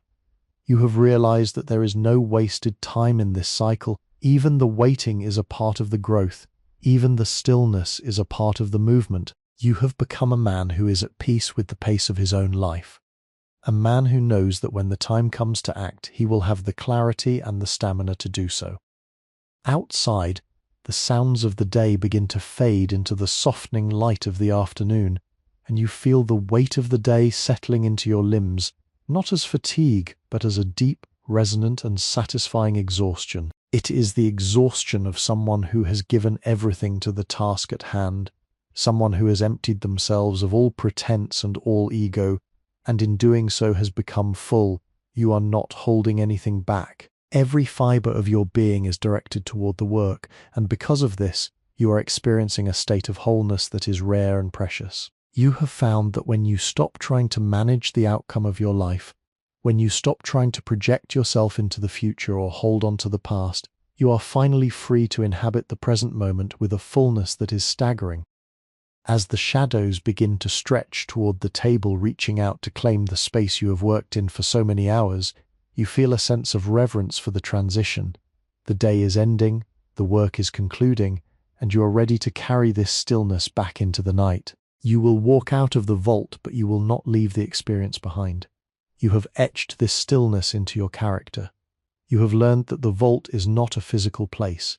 It is a state of mind, a sanctuary of focus that you can carry with you wherever you go. The world may be loud, it may be demanding, and it may be unpredictable, but you possess a quiet, unshakable center that will always be there, a steady crimson thread running through the tapestry of your life, connecting all your days in a coherent, beautiful, and enduring design. You are the keeper of the gold, and you are the master of your own peace. The morning mist clings to the cobblestones of Valencia like a phantom, obscuring the familiar paths and muffling the sounds of the waking city. You move through this dampened world as if walking through a dream, your footsteps deliberate and soft, your spirit already anchored in the quietude of the vault. The anticipation of the day is not an anxiety but a steady, calm expectation, a resonance in your chest that vibrates with the promise of deep, undisturbed focus. You reach the warehouse and the iron ring of the door feels cool and grounding against your palm, a physical connection to the history and the silence that await you on the other side. As you turn it, the sound of the heavy ancient metal sliding against stone is a familiar benediction, welcoming you back to the place where you have learned to transcend the ordinary boundaries of time and place. Inside the vault is a sanctuary of cool, shadowed stillness, the air held captive in a state of suspended animation. You take your seat at the walnut table, the wood smooth and cool beneath your touch, and you look at the tray. The massive, meticulously organized pile of crimson saffron threads seems to glow in the dim light, a concentration of pure, distilled essence that demands respect. You pick up the bone tweezers, and as they settle into your hand, you feel that familiar, seamless integration of tool and intent. You are not a laborer performing a task. You are a master of a delicate, sacred art. The first thread you lift is handled with a precision born of endless repetition, a movement that is as fluid and natural as the beating of your own heart. You have entered the flow, that state of existence where the world falls away and only the act remains. The hours begin to stretch and fold in the way they do only in this room, a distortion of duration that feels entirely right. You are aware of the world outside, the distant, faint sounds of the harbor, the occasional cry of a bird, the shifting of the wind, but these things have no power to touch you. You are in a pocket of reality, an island of stillness in a sea of motion. You have learned that the struggle to reach this state is in fact the greatest struggle of all, the struggle to let go of the need for control. When you stop trying to shape the world and instead allow the world to flow through you, you find a strength that is both immovable and infinitely adaptable. You are like the stone walls of the vault, both solid and open to the movement of the air. You reflect on the nature of value, not in the terms of the gold coins or the trade agreements that preoccupy the men who own this warehouse, but in the terms of the human spirit. The saffron is valuable not because it is rare, but because it requires such profound, sustained attention to create. It is a material manifestation of human dedication. You realize that everything you have done in your life, every trial you have endured, and every joy you have tasted has been a form of preparation for this work. You are in this room finally and fully yourself. The external labels, the clerk, the citizen, the man of Valencia, are stripped away, leaving only the witness, the sorter, the guardian of the quiet.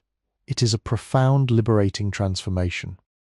As the sun arcs across the sky and begins its long descent, the light in the vault turns from a pale silver to a rich molten gold that warms the very air itself. You continue your work, your movements unhurried, your mind clear and bright. You feel a sense of unity with the entire unfolding universe. You are part of the process, a small, integral part of the cycle of growth, harvest, and refinement. The saffron, the stone, the air, and your own hands, all of it is a single harmonious expression of existence. You have moved beyond the need for validation, beyond the need for progress, and into the state of pure being. And in this state there is no fear, no desire, and no regret. There is only the rhythm of the work, the silence of the room, and the deepening, eternal peace of your own, perfectly present heart. The evening descends upon the vault not with a sudden shift, but as a subtle deepening of the shadows, a gradual thickening of the silence that feels like a heavy protective blanket. You find yourself in the twilight of your labor, the day's work coalescing into a final, grand arrangement that fills the room with the heady, intoxicating scent of the earth's most precious harvest.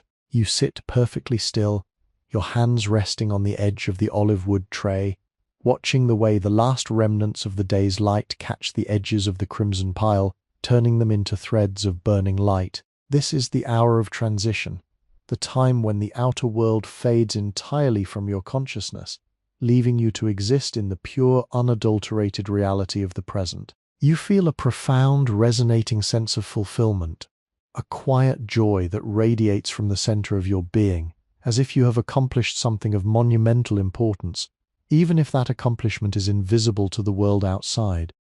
You reflect upon the journey you have taken to reach this moment, the countless days spent in the cool stone-walled darkness, the thousands of tiny repetitive motions that have carved a path through the landscape of your own mind. You realize that you have been building something much more significant than a sorted collection of spice.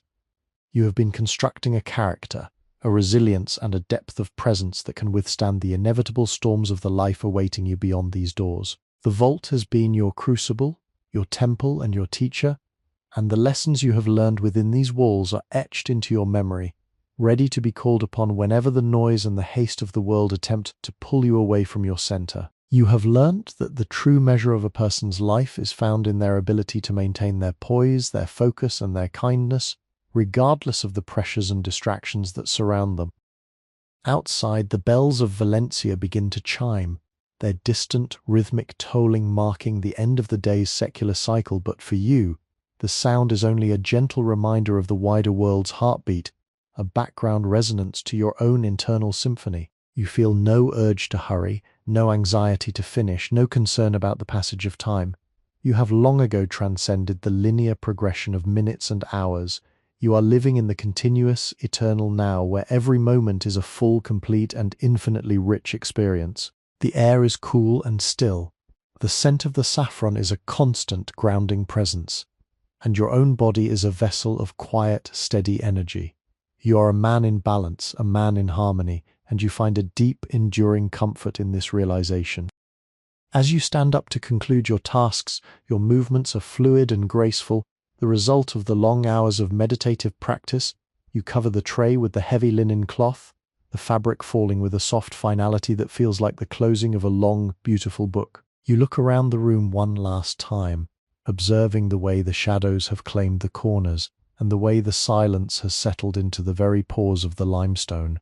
You are leaving, but you are carrying the vault with you, the coolness, the scent, the stillness, and the unwavering clarity of your own mind. You walk to the door, your hand finding the familiar, rusted iron of the ring, and you feel a surge of gratitude for this place, for this labor, and for the man you have become because of it. You step out into the night, and the cool air of the city greets you like a familiar, long-lost friend. The sky above is an expanse of velvet, punctuated by the cold, distant, and beautiful light of the stars. You navigate the winding alleys of Valencia with a sure and steady step, your senses alive to the subtle nuances of the night, the rustle of the wind, the dampness of the stones, the distant sound of the sea. You are home and you are whole. The world is exactly as it is, and you are exactly as you need to be. You reach your dwelling, and as you lie down on your mat, you feel the same steady pulse of the vault beating in your own heart, a final, beautiful assurance that you are connected, you are centered, and you are always truly at peace. You close your eyes, and in the darkness, the crimson light of the saffron still burns, a constant guiding beacon for the journey that lies ahead.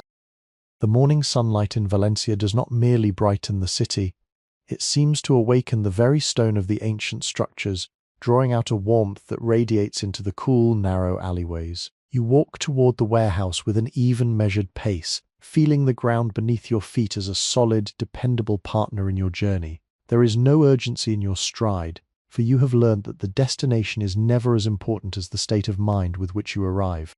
As you approach the iron-studded door, you notice the way the light catches the rust on the hinges, a reminder that time is an architect of both decay and endurance. You are a participant in this ongoing process, a witness to the unfolding of the day, and you carry within you the quiet, steady rhythm of your own soul. The door yields to your touch with a familiar, low-pitched groan, a sound that serves as a transition from the chaotic external world into the sanctuary of the inner one. Once inside the vault, the world outside ceases to exist, replaced by the profound, resonant silence that has become your primary residence. You walk toward the table, and the scent of the saffron greets you like an old companion, a complex bouquet of dried earth, sun-drenched fields, and the long, slow passage of time. You uncover the tray, and the crimson mound seems to pulse in the dim, filtered light, a heart of color in the heart of the stone. You sit, the wooden chair offering a firm, grounding support, and you take a long, deep breath, letting the coolness of the air fill your lungs and settle into your core. You are not starting a task, you are entering a state of communion. You pick up the bone tweezers, and as they settle into your hand, you feel the familiar connection between your intention and the action. You are once again the weaver of the red gold. The labor begins, and with it the familiar folding of the hours. You find that you have arrived at a level of concentration where the external world, with all its noise and distraction, is nothing more than a faint, inconsequential memory. You are fully immersed in the process, every movement of your hand a conscious, deliberate expression of your commitment to the work. You observe the threads, the way they hold the light, the way they respond to the touch, the way they fall into the meticulously arranged rows you have constructed. You are not simply sorting. You are honoring the labor of the countless hands that touched this spice before yours. You are the final guardian, the one who brings order to the chaos, the one who transforms the raw material of the earth into a product of beauty and value. It is a profound meditative act that leaves you feeling more whole with every passing moment. As the morning deepens, you find yourself reflecting on the nature of persistence. You have been here for days, for weeks, yet the task remains, a steady, unchanging presence in your life. You have learned that true satisfaction is not found in the completion of a goal, but in the sustained commitment to the process. You have discovered that you can be happy in the act of repetition, in the quiet, unfolding rhythm of a task that requires your absolute presence. You are learning to love the work itself, not for what it produces, but for what it requires of you, the focus, the patience, the humility, and the surrender of the ego. You are becoming a person who can find peace in the most modest of circumstances, and that is a discovery that will remain with you long after you have left this vault for the final time. The hours pass with a fluidity that defies the clock. You are in a state of flow, a place where time and space have no meaning, where the only reality is the next movement, the next thread, the next breath. You feel a sense of profound, quiet expansion in your chest, a realization that your internal world is just as vast, just as complex, and just as full of wonder as the world outside. You are exploring the terrain of your own mind, the deep hidden valleys of your own consciousness, and you're finding a beauty there that you never knew existed. You are the architect of your own sanctuary, and as the afternoon light begins to paint the walls in shades of soft golden honey, you know that you are finally, truly at home. You are the master of your own attention, the keeper of the red gold, and the guardian of your own inner, eternal peace. The air within the vault feels particularly still today, a crystalline stillness that seems to amplify the very sound of your own breathing. You sit at the walnut table as the first weak light of dawn begins to trace the outline of the high, narrow grating, a geometric pattern of shadow and illumination that slowly shifts across the floor. You feel a sense of profound, rhythmic harmony with the space, as if your presence has become an indelible part of the chamber's identity.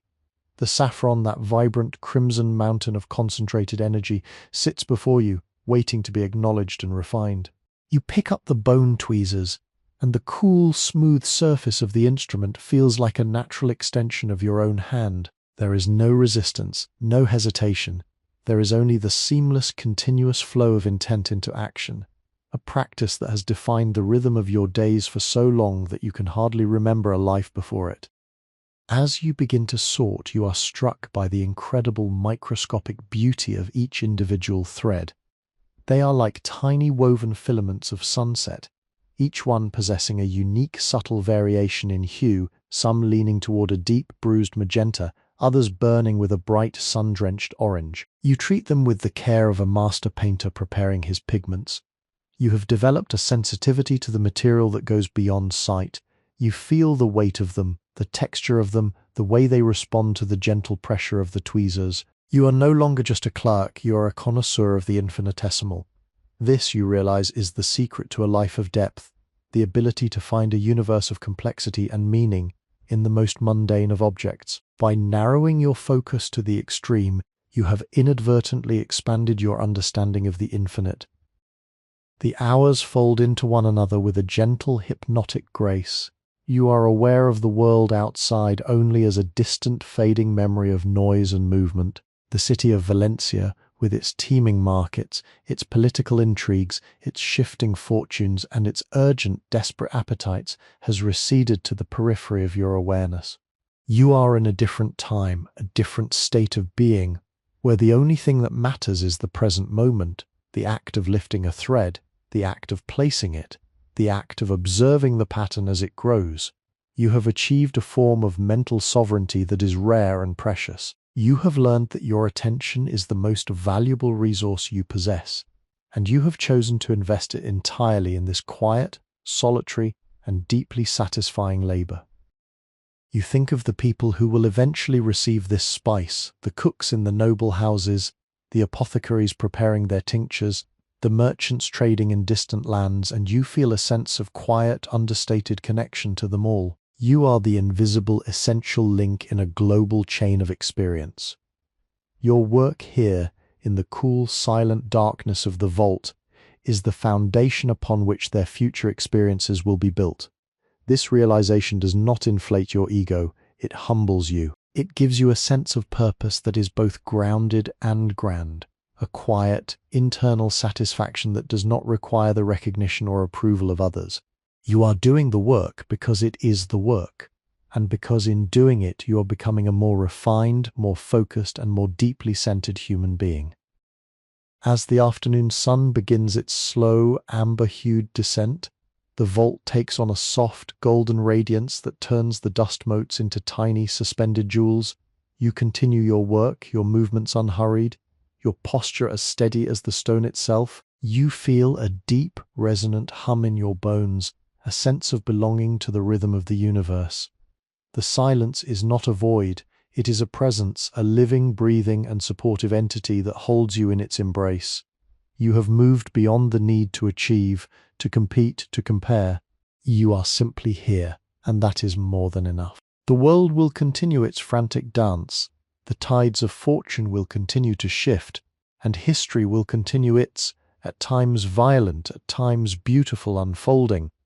But here, in the heart of the foundation, you have found a sanctuary of peace that is invulnerable. You are the master of your own stillness, the keeper of the gold, and you are finally, truly in harmony with the core of your own authentic self. The air in the vault this morning carries a sharp, brittle chill that signals the transition into a deeper season, yet you find yourself enveloped in a cocoon of warmth generated by your own sustained focus. The transition from the chaotic, wind-swept streets of Valencia into the absolute, tomb-like stillness of the warehouse is a ritual that has rewritten the very pathways of your nervous system. You no longer merely enter a room, you enter a state of consciousness that is detached from the frantic pulse of the outside world. As you sit at the walnut table, the familiar, dry and intoxicating scent of the saffron rises to meet you, a fragrance that has become in your mind the very essence of clarity. You do not reach for the bone tweezers with haste, but with the deliberate, measured grace of a practitioner who understands that the quality of the action is entirely determined by the quality of the intent behind it. As you lift the first cluster of the day, you observe the way the light from the high grating strikes the red threads, illuminating them with a vibrant, pulsating intensity. You are not just sorting, you're engaging in a meditation on the nature of order. You are taking the raw, tangled chaos of the harvest and refining it into a state of perfection, a process that mirrors the internal work you have been performing on your own spirit. Each thread that you place with precision represents a moment of conquered distraction, a victory over the wandering mind. You are building a mental architecture that is as resilient as the limestone walls that surround you. The silence of the vault is no longer an external condition. It has become an internal landscape, a vast and quiet space that you can retreat into whenever the world demands too much of your energy. The hours begin to bleed into one another, creating a seamless, unbroken duration that defies the conventional measurements of time. You find that you have arrived at a state of such extreme focus that the passage of the day feels like a single, long and satisfying breath. You are acutely aware of the subtlest sensations, the way the cool air moves across your skin, the way your heart pulses in your chest, the way your fingers navigate the delicate texture of the stigmas. This sensory grounding is the foundation of your peace. You have learned that the restlessness of the human spirit is almost always a result of living too much in the projections of the future or the reflections of the past. By staying anchored in the immediate, physical reality of the work, you have effectively severed the lines that pull you away from the now. You reflect on the nature of the work you are performing. It is a humble, quiet, and deeply private labor, yet it feels significant in its own right. You are part of an ancient global commerce, a network of people who are separated by geography, but connected by the shared pursuit of beauty and refinement. You are the invisible, dedicated hand that ensures the quality of what the world will eventually receive. This connection to the wider, unseen world brings you a sense of belonging. You are not alone in your pursuit of excellence. You are a participant in a long, unfolding human story. This realization humbles you, stripping away the small, petty ego that once cared about recognition or status. You are doing the work for the work itself, and in doing so you have found a level of contentment that is unshakable.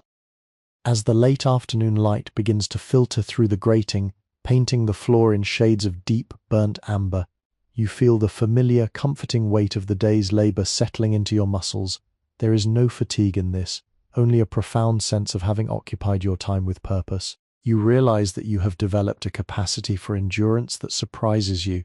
The initial restlessness, the irritation of the confined space, the desire to be doing something more with your life, all these have been replaced by a quiet, deep, and abiding appreciation for the present moment. You stand up, and as you cast one last look at the pristine, organized mounds of saffron, the realization hits you with the weight of a revelation. The vault was never a prison, but a cocoon. You have spent these months not merely waiting for life to begin, but learning how to be the master of your own presence. As you walk toward the heavy iron door, you understand that you do not need to carry the stillness back into the world, for you have become the stillness itself. The red gold you sorted was never the treasure. The treasure was the silence you cultivated within your own heart, a quiet sanctuary that no storm of the world can ever reach again. You step out into the evening air, and for the first time, the clamor of Valencia sounds not like noise but like a symphony you are finally capable of hearing with perfect, tranquil clarity. You are no longer searching for your place in the world, for you have discovered that you are the center around which your own reality orbits. You are finally completely home.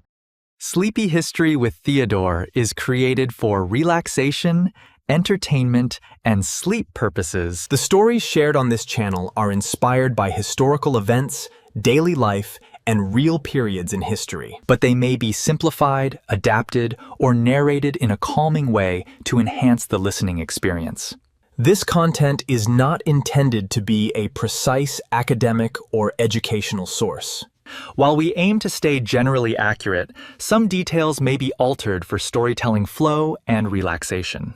Please do not rely on this channel as a primary source for historical research or study. By listening, you acknowledge that this content is designed to help you unwind, relax, and fall asleep. Thank you for your understanding and support.